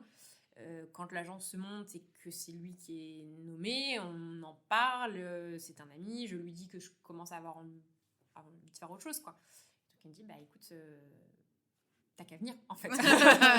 Suis-moi. Viens. Viens avec moi. Et voilà, il me recrute pour venir bosser avec lui à l'agence de l'innovation de défense. Donc je rejoins en décembre 2019. Ok. Et là, il me demande de venir l'aider sur... je change de positionnement par rapport à ce que je faisais avant. Avant, j'étais vraiment les mains dans les boîtes, quoi. Je m'occupais vraiment de ça. Et là, il me demande de venir pour l'aider à travailler sur les relations institutionnelles de l'agence. Donc, c'est-à-dire ses relations parlementaires. Les parlementaires nous sollicitent beaucoup, ce qui est normal. Ils me demandent de rendre des comptes sur l'action de l'agence. Bien sûr, ce qui est normal. Naturel. Et puis, on est hyper contents en plus qu'ils aient envie de savoir comment ça avance. Donc, c'est préparer beaucoup d'auditions parlementaires, beaucoup de choses comme ça. Là, depuis décembre 2019, on en a fait une quinzaine quasiment. Ah oui. Donc, c'est une grosse sollicitation. Et donc, à chaque fois, il faut se préparer. Et il faut préparer le directeur. Et donc, moi, je travaille là-dessus. Je travaille aussi sur, je dirais, faire en sorte que l'agence, elle soit branchée aussi avec les communautés qui sont pertinentes pour elle. On a besoin que les industriels comprennent qui on est, comprennent ce qu'on fait, comprennent notre action, comprennent comment faire pour qu'on travaille ensemble. C'est pas facile, hein, pour les boîtes. Comment aborder ce nouvel objet. Exactement. Il y a ce nouvel objet qui arrive, qui est rattaché à la DGA, mais c'est pas un service de la DGA. Il faut appréhender ce nouvel objet qui s'appelle Agence Innovation Défense, qui arrive dans un secteur qui était déjà très structuré depuis très longtemps. Et donc, oui, c'est pas facile pour les entreprises de comprendre qu'est-ce que ça change pour moi, qu'est-ce que ça change dans la façon que j'avais de travailler avant. Et puis comment on s'adresse aussi à l'Agence Innovation Défense. Donc il y a plein de choses qui ont besoin d'être faites dans ce domaine-là. Et donc, moi, je suis là pour aider notamment à brancher l'agence avec des partenaires extérieurs qui peuvent être pertinents. Il y a déjà plein de partenaires qui existent, notamment sur le fond des projets. D'accord. Donc, c'est-à-dire, par exemple, l'Agence nationale pour la recherche, avec qui on a des actions communes, les ministères, le MESRI, par exemple. Il y a le CEA aussi. Le CEA, voilà. Tous ces gens-là, c'est des vrais techniciens qui vont travailler sur le fond des projets. C'est pas du tout mon métier. Il y a des gens brillants à l'agence qui s'occupent de ça, des ingénieurs, en veux-tu, en voilà, qui maîtrisent tout ça, ce qui n'est pas mon cas. Donc moi, je gère pas ça. Par contre, ce que je vais gérer, c'est ce que je connais, c'est-à-dire brancher plutôt l'agence avec les réseaux industriels. D'accord. Donc, c'est travailler avec les groupements professionnels, c'est travailler avec les associations, c'est aller réfléchir avec qui il serait pertinent qu'on ait un lien privilégié et un canal de communication partagé pour qu'on puisse interagir avec ces gens-là. D'accord. Donc c'est grâce à toi, les conventions de partenariat, GICAD, GICAN, Comité Richelieu, etc. Exactement. Comité Richelieu n'est pas encore faite, mais j'espère. Voilà. Non, mais dans mes premières actions, effectivement, il y a les conventions de partenariat avec le GICAN, avec le GICAT. Le GIFAS est arrivé plutôt dans la foulée. Il y en a d'autres qui sont en train d'être discutés avec différents acteurs. Et vraiment, cet objectif de dire il faut qu'on se branche. Moi, je suis aussi là pour... par exemple, organiser des choses en région, pour essayer d'emmener le directeur en région, on fait des choses, on essaie de faire cette pédagogie aussi. Aller se présenter, comment ça marche. Parce qu'en plus, maintenant, c'est l'Agence Innovation Défense qui a repris tout ce qui est rapide. Donc, rapide, c'est de la subvention de l'innovation pour les technologies duales. Donc, à la fois, donc je le rappelle parce qu'on en a déjà parlé dans d'autres épisodes, mais c'est pour les technologies duales à la fois civiles et militaires. Et avant, ça, c'était géré par la DGA directement. Et ça, c'est des... prérogatives, enfin des choses que vous avez récupérées avec la création de l'agence. Donc, il faut remettre un peu toutes les... Parce que la création de l'agence, en fait, c'est pas... on crée pas une institution de toute pièce de zéro et on jette tout et on recommence. Il y a plein de choses qui fonctionnaient bien déjà à la DGA, comme les systèmes rapides, par exemple. Donc, on a aussi agrégé dans l'agence plein de choses qui étaient existantes, mais qui avaient besoin d'être un peu mises en musique et qui avaient besoin d'être coordonnées davantage. Donc, il y a cette double mission d'être un fédérateur de l'innovation de défense, d'être un coordinateur, de travailler avec tous les états-majors, les directions et les services sur leurs besoins pour les accompagner dans leur dynamique innovation, et aussi d'être là pour fournir des nouveaux outils. D'accord. Donc, il y a eu une augmentation du budget qui est alloué au programme 144 de préparation de l'avenir, avec ce mandat qui a été donné par le ministère et Madame la ministre, de dire il faut que ce soit pour qu'on puisse faire plus sur des sujets qui fonctionnent déjà et qu'on fasse mieux et différemment avec cet argent en plus. Il ne s'agit pas de faire comme on a fait avant avec plus d'argent. C'est aussi proposer des nouvelles façons de faire. Donc il y a eu des nouvelles organisations, des nouveaux dispositifs, une organisation de notre agence plus en mode projet. Ouais. Avant, les entreprises, le rapide, c'est un très bon exemple. En fait, les gens disent j'ai besoin d'un soutien du ministère des Armées sur l'innovation, je vais demander un rapide. Ouais. Aujourd'hui, l'idée, c'est de dire c'est pas trop votre problème, vous, d'entrepreneur, vous avez déjà assez de soucis comme ça, vous n'avez pas à vous inquiéter de savoir quel est le dispositif qui est pertinent pour vous. Votre problème, c'est de nous soumettre un projet et que nous, on voit avec vous. Ok, est-ce que ça m'intéresse ? Déjà, c'est un premier... Oui. Est-ce que ça s'applique à la défense ? Est-ce qu'il y a un intérêt pour la défense ? Est-ce qu'il y a un intérêt pour la défense ? Est-ce que ça répond à un problème qu'on a ? Oui, non.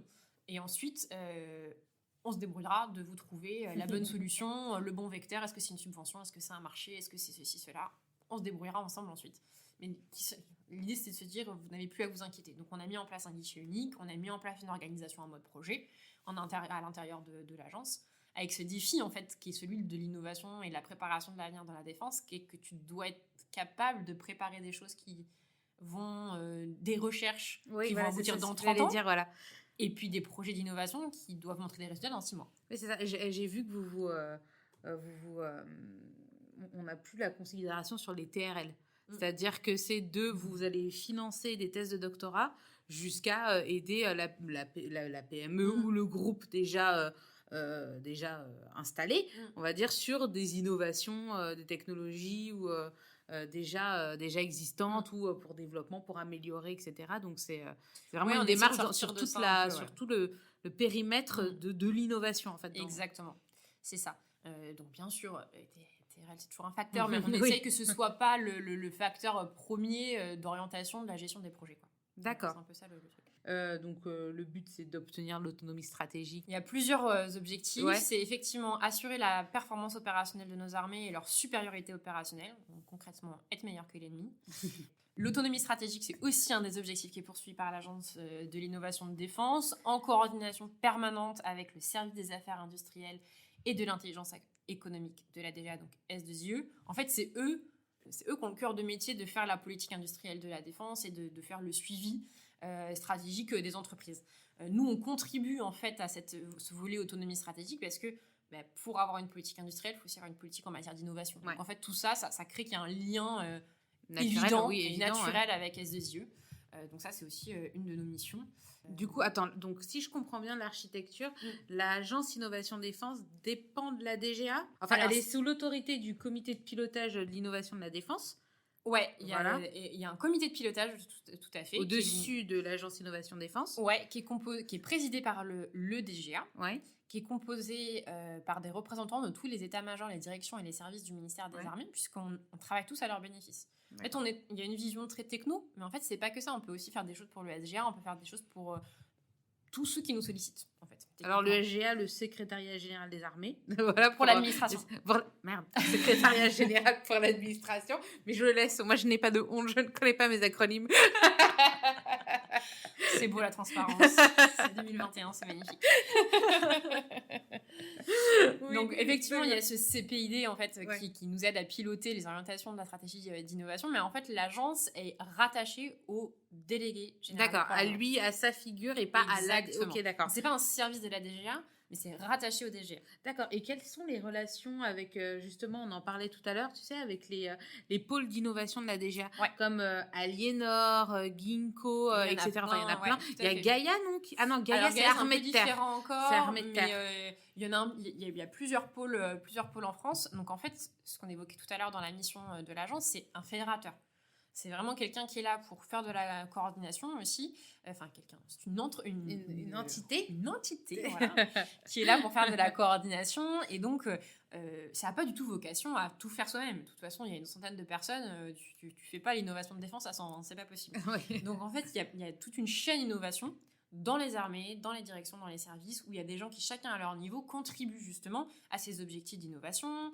Et donc, les pôles d'innovation de la DGA font partie d'un réseau national d'acteurs qui sont partout sur le territoire et qui dépendent de différentes directions et différents services qui contribuent tous ensemble à l'action et au soutien à l'innovation de défense et avec qui nous on travaille au quotidien. Et puis chacun qui sont, si je me souviens bien, rattachés à Air-Terre-Mer en fait. Oui, parce qu'en fait ils sont rattachés notamment, en fait ces pôles innovation, c'est un lien entre des directions techniques, donc un centre technique Ouais. de la DGA, et les forces qui sont à proximité, et la BITD, donc les industriels de la défense qui sont à proximité. Et en fait, ce qui est très intéressant, c'est que la DGA a des ressources et des expertises partout sur le territoire qui sont incroyables, et donc ils construisent aussi autour de ces centres d'expertise, qui ont des moyens, notamment de tests, d'essais, qui ont surtout des très grandes connaissances des besoins, et donc ils travaillent ensemble dans une logique locale. Et nous, on est en lien avec eux, on peut financer des projets qui émergent de ces pôles innovation, qui se sont appelés clusters au début, mais bon, par exemple, qui courant, le nom a été changé. Je pense que c'est bien. Donc, ce sont des gens qui contribuent à la chaîne innovation, qui font partie du réseau national d'innovation avec qui on travaille au quotidien. D'accord, et puis j'apporte une petite précision parce qu'on dit toujours air, terre, mer et on oublie l'aérospatiale. Qui a été rattaché en fait à l'aéro, avec notamment l'armée de l'air qui est devenue l'armée de l'air et de l'espace. Et de l'espace, voilà. Quels sont les gros sujets en matière d'innovation, les attentes, notre politique d'innovation de défense en ce moment C'est un vaste sujet. J'ai écrit, j'en ai pris quelques-uns comme ça, les technologies quantiques, l'intelligence artificielle, la gestion de l'énergie aussi. Alors, il y a vraiment des gros points. Alors, c'est une question intéressante. En fait, il y a plein d'enjeux qui émergent et qu'il faut réussir à traiter de front, ce qui n'est pas facile, qui fait partie du challenge.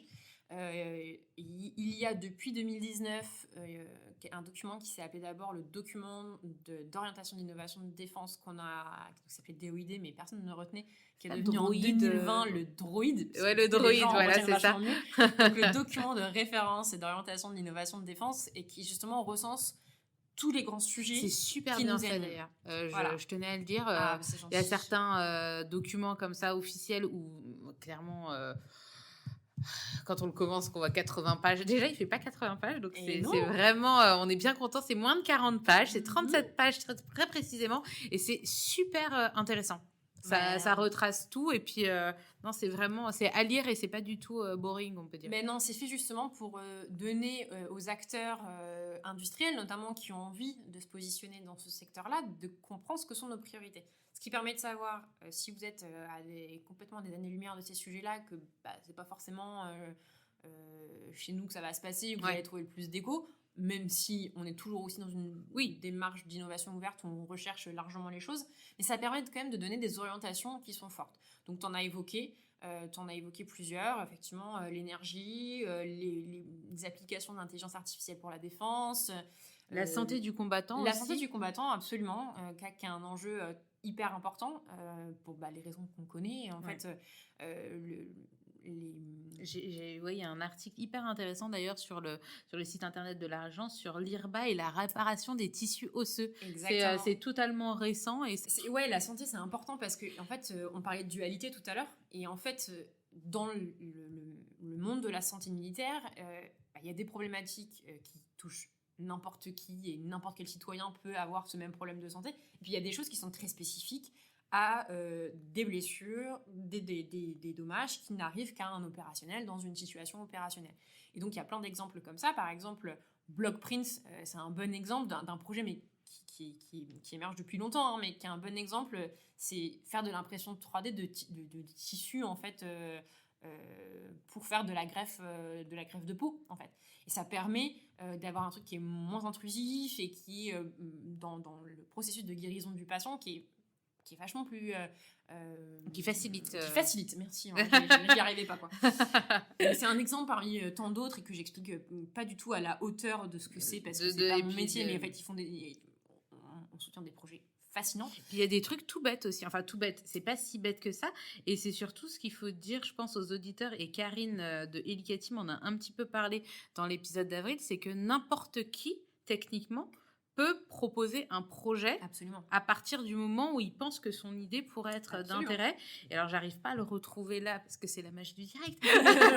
Mais donc, dans un des documents sur le site, c'est bon, il se trouve qu'il est militaire, mais il a proposé un projet qui est soutenu par l'AID de protection des chiens pour le saut en parachute. Je crois que ça s'appelle Parafox. Parafox. Voilà, c'est le capitaine Jérôme, ou peut-être que C'est ce qu'on appelle de l'innovation participative. C'est une Ah des formes de soutien à l'innovation. Il y a des pôles, voilà, différents pôles qui organisent l'AID. En fait, c'est une forme d'innovation très particulière, mais qui est, comme moi je trouve passionnante, c'est l'innovation qui vient des opérateurs. C'est-à-dire, concrètement, on a souvent coutume de dire que les armées, c'est des gens qui innovent, mais c'est vrai, en fait, ils sont dans une situation opérationnelle, il faut qu'ils trouvent une solution, donc ils innovent par nature, en fait. Ça a toujours été dans l'histoire des armées. L'innovation participative, typiquement, je suis un opérationnel, peut-être dans mon régiment, j'ai rencontré un problème, j'ai bricolé une solution dans mon garage pour régler mon problème parce que j'en avais besoin, et en fait, on se rend compte que ce qu'ils ont fait pour eux à petite échelle, pour 3-4 unités dans leur régiment, en fait, il y a peut-être tous les régiments de France qui ont le même problème. Et donc, on pourrait proposer cette solution à tous. Donc, on va les accompagner dans le développement d'un projet pour pouvoir justement répondre à ce problème opérationnel qu'ils ont identifié et pour lequel ils ont identifié la réponse. Parce que c'est ça qui est intéressant. Et Parafox, c'est un très bon exemple. C'est-à-dire, ce sont des opérationnels qui font du saut en parachute avec leur chien, qui se rendaient compte qu'à l'arrivée, régulièrement, malheureusement, le chien était blessé. Et donc, parce qu'il n'était pas accroché comme il aurait fallu. Parce que les pattes aussi qui souffraient. Il y avait souvent des souffrances au niveau des pattes. Et outre la condition animale qui nous est chère, en plus, en fait, si on saute avec le chien, c'est parce qu'il a une mission à réaliser quand il arrive en bas.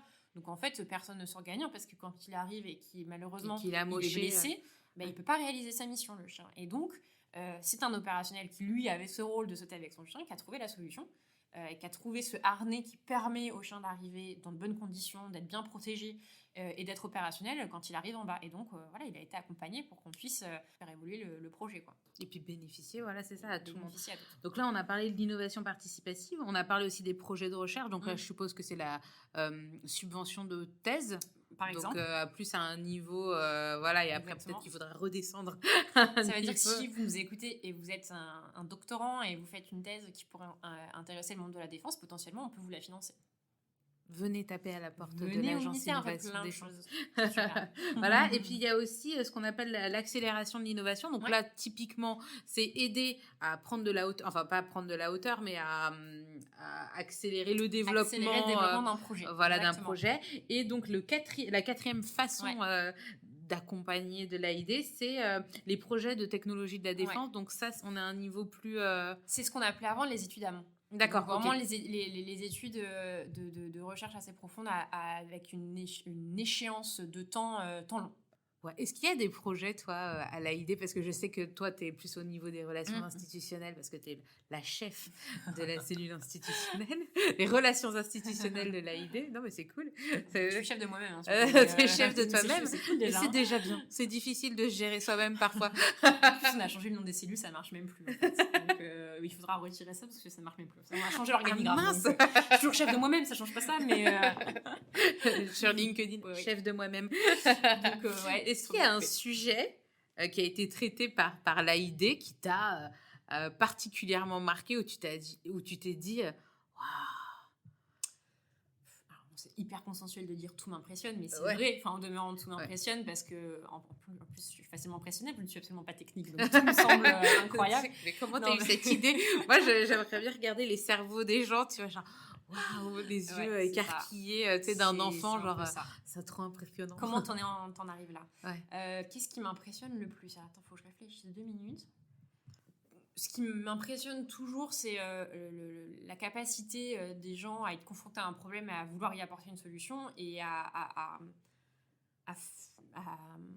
réussir à créer cette différenciation qui va se sentir sur le terrain, en fait. Et c'est ça qui moi, m'anime quand je vois ce que font les gens et que je trouve fascinant, c'est de dire, ils avaient un problème, on va essayer de le résoudre. Et ça, je trouve ça... en fait, c'est pas un projet, mais c'est une ambition que je trouve... très belle. On est là pour essayer de leur faciliter le travail et de faciliter le travail des gens qui vont sur le terrain. Qu'est-ce qui m'impressionne le plus? Tout ce qui est lié à la santé, je trouve ça toujours hyper intéressant et hyper impressionnant parce qu'on fait des choses... En fait, c'est aussi l'idée de dire on va jusqu'au bout de la démarche. C'est pas seulement proposer des choses pour le terrain. C'est aussi dire quand tu reviens du terrain et que malheureusement tu as été blessé, on va quand même t'accompagner. Il y a des choses qui sont faites. On a parlé tout à l'heure de greffe de peau. Il y a des choses qui sont faites Une sur fracture osseuse, ouais. voilà, sur aussi la jambe bionique. Ça avait été présenté au Forum Innovation Défense en 2018 notamment. Il y a plein de choses qui ont été faites. J'étais très impressionnée par l'innovation participative pendant la crise Covid, par exemple. Donc le ministère et l'Agence Innovation Défense a débloqué 10 millions d'euros pour financer des projets qui pouvaient aboutir rapidement pour servir dans le cadre de la lutte pour la crise Covid. Ça, c'est quelque chose qui a été fait en mars 2020, entre mars et avril 2020, donc au tout début de la crise, 3 jours après le confinement. L'appel à projet a été lancé. Il y a 37 projets qui ont été retenus. Et sur les 37, il y en a un tiers qui venait de l'innovation participative. Donc il y avait des militaires qui avaient identifié des problèmes, des solutions à des problèmes qui étaient posés par la crise. Je pense à un système de civière, par exemple, qui permet d'isoler un patient Covid pour que s'il est transporté, par exemple, je sais pas, dans un hélicoptère avec un autre patient, ou surtout avec les équipages, qu'il ne puisse pas contaminer les équipages, par exemple. C'est plein de choses comme ça qui sont vraiment preuve toujours d'un grand réalisme, d'une grande réactivité et d'une vraie logique de il y a un problème, on va apporter une solution. Et c'est vrai que ça, c'est toujours quelque chose que je trouve hyper impressionnant. Il ne faut jamais oublier que les innovateurs participatifs, c'est pas leur métier premier, ça reste le métier des armes. Ils sont là pour faire leur mission de militaire et ils prennent sur eux de prendre des initiatives pour régler des problèmes en bricolant des gens, des choses de leur côté, sur leur week-end, sur leur soirée, sur leur pause déj et ce genre de choses. Moi, ça m'impressionne toujours. Je trouve ça assez fou. Okay. Tu as parlé du Forum Innovation Défense. Ouais. Quels sont justement les événements où on peut rencontrer, entre guillemets, l'AID et avoir une présentation justement des projets bon, peut-être pour les personnes, les civils, les gens, peut-être c'est pas facile, mais pour les entreprises ou pour les chercheurs, comment on fait ? Alors, le Forum Innovation Défense, c'est vraiment notre moment très fort. Ça se fait une fois tous les 2 ans, normalement. Malheureusement, en 2020, ça s'est fait en digital, pour les raisons qu'on connaît, sur lesquelles on ne va pas revenir. Mais on va essayer peut-être le plus vite possible, peut-être en attendant pas 2 ans, on va voir, mais de créer ce moment-là, parce que c'est typiquement un moment pour les entreprises, mais aussi pour le grand public, parce qu'on n'oublie pas que c'est le ministère des Armées, c'est nos armées, c'est pour le grand public aussi. Enfin, c'est la défense du pays. Ouais. Et donc, c'est hyper intéressant que les gens puissent venir voir ce qu'on fait de façon assez concrète.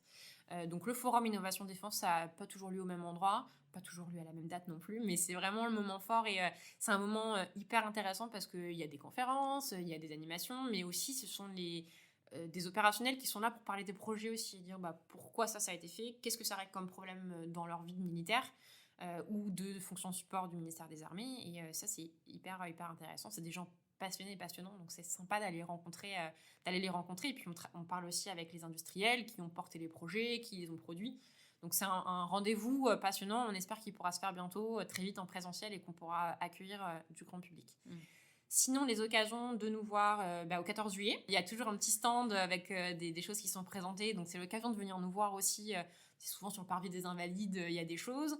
On a un site internet, on a des réseaux sociaux, on a une chaîne YouTube, il y a des vidéos qu'on peut aller voir avec des vidéos de présentation des projets. Donc, pour découvrir aussi, c'est un bon moyen. Et puis pour les entreprises qui veulent travailler avec nous, il y a un guichet unique. Sur notre site internet, il y a une page et vous avez tout ce qu'il faut pour déposer des projets et nous proposer toutes vos idées. La répartition. Est-ce que tu as une idée de la répartition entre les entreprises qui déposent des projets, des gens dans l'innovation participative, etc. Est-ce que tu as une idée Là, j'ai pas ça. Non, j'ai pas les chiffres. Voilà. Là, j'avoue, tu me poses une colle, je n'ai pas la remontée d'infos. N'hésitez pas à envoyer vos bonnes idées. Oui, mais n'importe qui. Alors, c'est beaucoup des entreprises, bien sûr, mais n'importe qui peut déposer des choses. La suite pour toi? La suite pour moi? Ouais. Oh là là, c'est pas le travail qui manque déjà. C'est pas le travail qui manque. Moi, tant que je m'amuse, tant que j'ai l'impression de servir à quelque chose, tant que j'ai l'impression qu'on arrive à faire avancer les choses, je m'amuse. Donc, je continue. Là, j'ai plein de choses. J'étais au projet transverse aussi. Moi, ça fait pas très longtemps que je suis là, ça fait 1 an et demi. Et pour le moment, je m'amuse, donc je continue. Ouais, et puis t'as d'autres casquettes, oui. On peut en parler, notamment retour aux côtés d'Olivier Jacek, dont on a parlé au début de cet entretien, parce que tu es professeur. Je suis, attention, c'est quand même professeur à l'université, je vais avoir des problèmes. Non, j'enseigne à Lyon 3, je suis revenue dans mon master en fait. Ouais.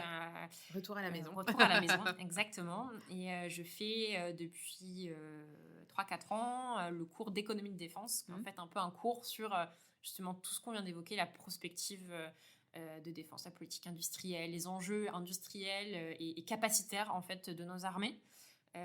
C'est un cours que je donne avec beaucoup de plaisir depuis 4 ans, 3-4 ans là, aux étudiants de Master 2 en relations internationales, sécurité et défense, et aussi en Master 2 relations internationales, intelligence stratégique et gestion de crise. Donc j'ai 70 étudiants à qui je fais un semestre sur ces sujets-là. Et moi j'adore me prêter à cet exercice parce qu'il me renvoie à des questions que j'arrête de me poser parfois parce que c'est le quotidien, et en fait parfois ils posent des questions où ils ont une vision d'un truc sous un angle où je me dis ah bah oui, c'est marrant ça, c'est pas bête, je n'avais pas pensé à ça comme ça. ou parfois ils ont des réactions qui sont pas du tout celles que j'attendais, par exemple, où je me dis bah ils vont me répondre ça et en fait ils répondent un truc à rien à voir et c'est marrant en fait, et ça oblige à rester très didactique, à rester très clair. Et la première année où j'ai écrit le cours, ça m'a pris des semaines pour savoir par où commencer, parce que je fallait que je réexplique tout mon métier que je faisais depuis 2-3 ans, qui était mon quotidien. Par quel morceau faut commencer pour comprendre ce qu'est l'économie de défense, pour surtout comprendre c'est quoi l'industrie de défense, c'est quoi le capacitaire, c'est quoi le lien entre tout ça, c'est quoi la politique industrielle. Et moi le message que je leur fais passer tout le temps, c'est de dire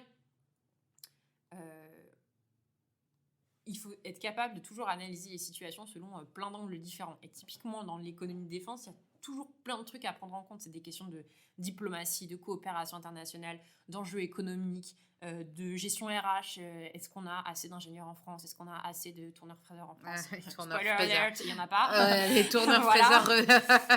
Voilà. Alors que la défense en a besoin à fond. Voilà, il y a plein de choses comme ça, et c'est être capable. Ce que je trouve passionnant dans ce sujet-là, c'est qu'en fait, tu traites jamais juste un sujet.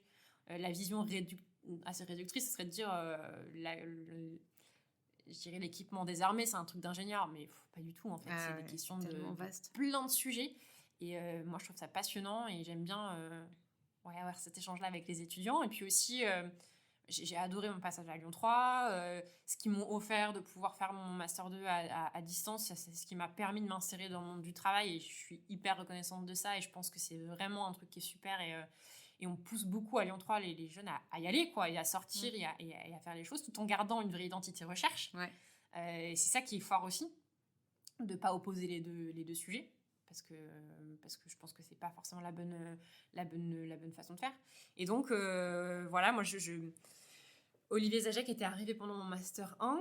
Je l'avais tanné en Master 2 pour que ce soit mon directeur de mémoire. Parce que normalement, il ne prenait pas les mémoires des gens qui étaient en enseignement à distance. Mais je faisais ça sur la prospective, c'était son sujet. Il connaissait ça, et j'avais fait un petit mail. Est-ce que vous ne voudriez pas, peut-être, s'il vous plaît, s'il vous plaît.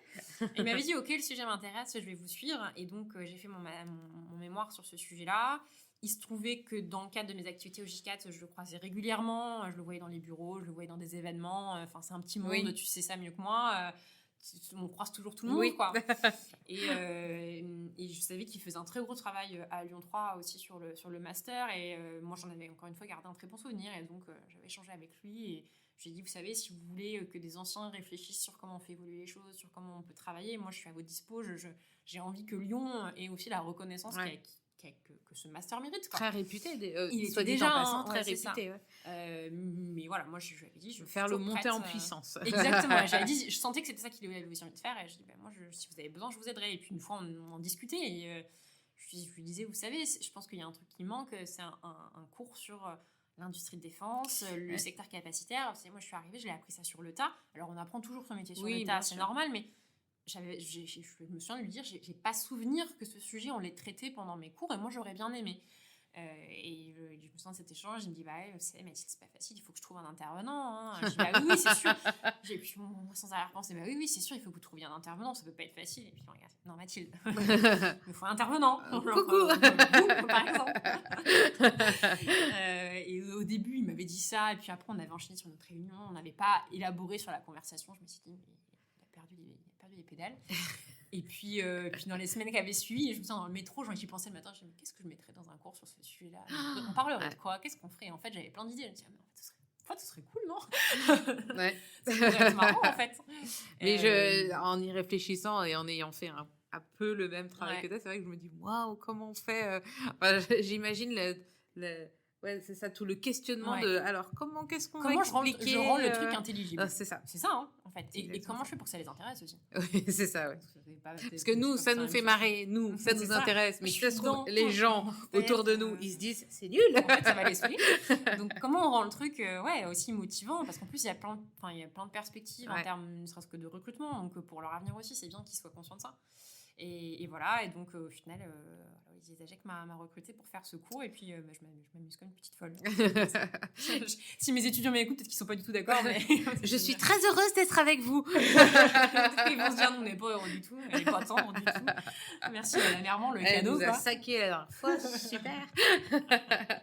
Vu que tu t'ennuies dans ta vie, parce que je sais que tu t'ennuies profondément, tu es aussi investi à l'IHEDN, l'Institut des hautes études de défense nationale, Ouais. dont on a parlé aussi avec François Ouais. rapidement, parce que lui aussi a fait un petit passage, était président. Il a été Président, président de ouais. l'association des jeunes, donc il a fait un gros passage. Un gros En passage. fait, l'IHEDN, effectivement, est une institution qui a eu le bon goût, il y a de nombreuses années maintenant, de tendre la main vers la jeunesse. Et au-delà des séminaires et des cycles régionaux, nationaux, qui sont vraiment destinés à des professionnels déjà expérimentés ou plus ou moins expérimentés, ils ont aussi proposé des cycles de formation pour les jeunes, étudiants ou jeunes professionnels qui s'intéressent au sujet de la défense et de la sécurité et qui ils proposent donc pendant une semaine d'aller faire ces formations. Et en fait, de ça est née, il y a bientôt 25 ans, une association des auditeurs, des jeunes qui étaient passés par ces cycles-là, qui s'appelait maintenant, qui s'appelait l'ANAGE IHEDN, qui s'appelle maintenant les jeunes IHEDN. Et en fait, c'est devenu un réseau encore plus étendu, en fait, des jeunes qui s'intéressent à ces sujets-là. Qui ont fait le cycle, parfois qui viennent d'abord à l'association et après vont faire le cycle, enfin voilà, qui arrivent un peu par tous ces biais-là. Moi, je suis très impliquée dans l'association, je l'ai rejoint en 2016. J'y suis responsable du comité Armée du Futur depuis un peu moins de 2 ans.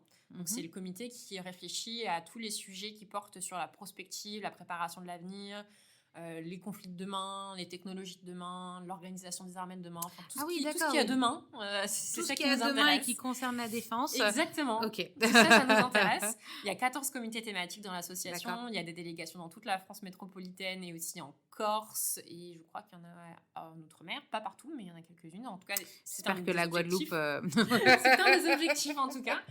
Et il y a des délégations à l'étranger aussi. Ouais. Donc, des délégations internationales aussi. Et c'est une association que moi, j'adore parce que c'est vraiment la jeunesse qui s'engage sur un sujet qui t'intéresse, qui est entièrement bénévole. Ça, on l'oublie beaucoup, parce que c'est une association qui produit beaucoup d'activités. Et les gens, parfois, oublient que tout ça a été produit sur les week-ends des gens, les soirées des gens, leur pause déj, leur pause café, la pause clope. on sent le... Voilà, leurs vacances, leur nuit. Voilà. C'est là que tout est produit. Et donc, c'est bien de le rappeler parfois. Mais c'est génial parce que c'est une association qui brasse plein de profils, plein de gens qui sont hyper motivés, qui ont envie de donner des choses pour le monde de la défense, pour capter la jeunesse, pour que la jeunesse s'y intéresse. Et donc, voilà, moi, je m'occupe de ce comité depuis un peu moins de 2 ans. Et pareil, on s'amuse beaucoup, on fait plein de choses. Là, dans une semaine, donc du 6 au 11 avril, on va faire la semaine du turfu. On fait une semaine entière consacrée à des sujets de prospective, avec Madame la ministre qui nous fait l'honneur de sa présence. Donc là, c'est un peu on est à 4 jours du truc. Je te cache pas que c'est un peu le rush de l'organisation. J'ai le téléphone en surchauffe depuis tout à l'heure, tu le vois pas, mais en fait... En fait, je te prends ton temps. Cling, cling, cling, cling, depuis tout à l'heure. Donc, c'est assez marrant, mais on est hyper motivés. Il y a plein de gens qui font des choses passionnantes dans cette association que je recommande à tout jeune intéressé par le monde de la défense et qui a envie de rencontrer d'autres jeunes que ça intéresse et qui a envie de faire plein de choses. Il y a un âge minimal. C'est à partir de 18 ans et techniquement jusqu'à 35. Oui, parce que 35 ans, c'est l'âge dans lequel on peut candidater pour les sessions IHEDN des adultes, quoi, des grands. Des grands. Des grands. Exactement ça. Donc, Voilà. oui, moi, j'ai quelques amis qui ont passé 35 ans, mais qui rasent un peu les murs, ils se font oublier. Ils sont là, non, j'ai 33 ans, Qui ont pas depuis bougé. 4 ans. Mais C'est ça. Ok, bah écoute, est-ce que tu as je sais pas, des conseils pour des entreprises qui veulent innover dans le monde de la défense, pour des jeunes qui veulent étudier les sujets qui toi te passionnent, enfin je sais pas, des conseils en général. Alors, C'est très c'est vaste. vaste. Moi, j'ai envie de dire que c'est un monde qui est fait pour tout le monde. Ça, c'est important. Je pense qu'on se fait souvent une idée du fait que, comme je te disais au début, moi quand je suis arrivée, faire de la défense, être militaire, non. Il y a plein de façons de s'engager, c'est un monde d'engagement. Moi, c'est ce que j'adore dans ce monde-là, c'est ce qui m'anime. C'est un monde d'engagement et on a plein de façons de s'engager. On peut s'engager pour le monde de la défense en étant entrepreneur, en étant militaire, en étant dans une association, en étant réserviste, en faisant plein de choses. Il y a plein de façons. Ah oui, la réserve, on n'en parle pas souvent, mais ouais. Oui, il y a la réserve vrai, la aussi. réserve, on peut travailler, on peut servir la défense en étant dans l'industrie. Il y a plein de façons de servir ces sujets-là. On peut très bien être dans une entreprise civile qui de temps en temps fait des petites incursions dans le monde de la défense. Il y a plein de choses, il y a plein de façons de s'engager. Moi, c'est ça que j'ai envie de faire retenir comme idée. Et si vous êtes une entreprise et que vous avez des innovations, n'hésitez venez nous pas. voir. La dualité, c'est hyper intéressant. Vous pouvez faire un petit peu de tout et on vous soutiendra si on le peut et si ça correspond à un besoin chez nous. Et si vous êtes jeune, et si vous êtes une entreprise, embauchez des jeunes aussi qui sont plein de vie et qui ont envie de faire des trucs, qui ont envie de faire leurs preuves. J'en vois tous les jours à l'association, à la fac. Ils meurent d'envie de faire leurs preuves et de venir travailler pour le monde de la défense. Faites-leur une place, faites-leur confiance, vous ne serez pas déçus. Qu'est-ce qu'on peut te souhaiter à toi ? Des projets en plus de l'IHEDN, en plus de Lyon 3, en plus de l'AID. Est-ce qu'il y a des trucs qui se préparent ou pour l'agence Innovation Défense ? En plus de la... Ah, t'es réserviste. Non, mais parle-nous-en. Attends, on fait un petit... Donc, la réserve, qu'est-ce que c'est rapidement ? C'est vrai qu'on n'en parle pas. Je suis réserviste dans l'armée de terre. D'accord. D'ailleurs, une des entités de la chaîne d'innovation de l'armée de terre qui s'appelle le Battle Lab Terre, qui est le lab d'expérimentation de l'armée de terre. Je fais pas beaucoup de jours de réserve, je viens donner des coups de main. J'ai un poste de réserviste de bureau, je suis ce qu'on appelle un réserviste spécialiste, donc qui n'a pas forcément passé de formation militaire, mais qui est là pour une compétence spécifique. On était venu me chercher pour ma connaissance, j'étais encore dans l'industrie, pour ma connaissance du monde de l'industrie, du fonctionnement de ces problématiques-là, dans une structure, le BLT, qui venait tout juste de se créer, donc qui avait besoin d'un peu d'ancrage et qui avait très peu de RH à ce moment-là. Moi, je l'ai fait parce que j'étais encore dans l'industrie à l'époque, j'étais déjà chez Jeanne IHEDN, j'avais l'impression de beaucoup tourner autour des armées et de pas être dans le cœur du sujet. Et j'avais envie de servir. Enfin, tout simplement, j'avais envie d'aider encore de façon directe les armées. Je connaissais bien l'armée de terre parce que je travaillais avec elle au quotidien. Je l'aimais. J'aimais l'armée de terre, ça a l'air sympa. Et j'ai proposé mes services. À ce moment-là, le Battle Lab Terre se montait. Moi, je cherchais une façon de servir. Je savais qu'ils allaient être assez courts en bras dans les premiers mois. Et donc, je les ai appelés. Je leur ai dit, écoutez, moi, je cherche une réserve. Est-ce que vous pensez que je peux vous aider ? Si oui, je suis là. D'accord. Si ça vous intéresse, je suis là. Et à cette époque-là, le colonel qui est devenu général maintenant, mais le colonel qui était en train de monter ça m'avait dit, Mathilde Banco, oui, allez, Go. ça m'intéresse, je vais prendre toute l'aide que je peux avoir. Et donc, c'est comme ça que ça s'est fait il y a 2 ans. D'accord. Environ. Voilà. Et comment ça fonctionne ? Ça veut dire que tous les ans, tu as un nombre de jours défini ? Ouais, en fait, on travaille avec mon colonel. Il m'appelle quand il a besoin. Il me demande de bloquer des jours. Je vais passer la journée là-bas. Il me donne une liste de tâches à faire comme ça. Après, de temps en temps, il me passe un coup de téléphone. Il me dit, j'ai telle situation. Qu'est-ce que vous en pensez ? Il me demande mon avis. Je lui donne. Et puis, on travaille comme ça en très bonne intelligence avec cette super équipe là-bas au Battle Lab Terre qui est top. Et voilà, et c'est un plaisir avoir l'impression de rendre service. D'accord. Voilà. Je pense que je ferai un petit focus dans un épisode justement des conventions de partenariat entreprises et réserves, où les entreprises, alors c'est un processus, des conventions de partenariat qui permettent aux entreprises d'avoir un encadrement de la réserve pour leurs employés en garantissant certains jours, certaines conditions salariales, etc. Et c'est intéressant de se renseigner là-dessus si vous avez envie, si les auditeurs ont envie de s'engager et puis de donner un petit peu de leur temps Exactement. Et de leur expertise. C'est ça. pour T'as les un armes. grade militaire? Je suis lieutenant. Ah. C'est bien. Voilà. Ok, donc t'es bien occupée en fait. Je Donc, suis bien occupée, je sais ouais. pas, est-ce que t'as d'autres choses sous le coude Là, c'est bien déjà. Là, c'est bien. D'accord. Là, c'est bien. Ça m'occupe. Et déjà la bien, idée c'est dans ça. le futur, là, dans quelques jours, qu'est-ce qui se prépare, l'actu du moment Qu'est-ce qui se prépare Non, il faut nous souhaiter qu'on continue à avoir plein de projets à soutenir, Ouais. qu'on continue à travailler au mieux avec les forces, avec les directions et les services pour le service de nos personnels, parce que c'est ça en fait le sens de notre mission. C'est de fournir des solutions pour les personnels, donc il faut juste nous souhaiter de continuer à faire ça. Voilà. De le faire toujours mieux et toujours plus efficacement. C'est tout ce Voilà. qu'on vous souhaite, c'est tout ce qu'on te souhaite. Merci beaucoup de Merci, m'avoir Marjolaine. consacré ce temps à quelques jours du turfu de ton événement IHEDN. Ça doit être une torture. Non, c'est un plaisir. Merci beaucoup. C'est toujours un Merci plaisir. beaucoup, à très bientôt. Et puis je te souhaite plein de bonnes choses, voilà, pour toi, pour l'AID, pour la réserve, pour toi. l'IHEDN, tout. Voilà, merci beaucoup d'avoir participé à cet épisode de Slice. Voilà. Merci Marjolaine. Bye bye, à plus. Bye. Merci encore à Mathilde de m'avoir consacré du temps et une place dans son planning déjà bien chargé. Comme d'habitude, vous retrouverez tous les liens utiles dans l'article dédié à cet épisode sur le site internet slice-lepodcast.fr. Je vous donne rendez-vous dans 15 petits jours pour un prochain épisode.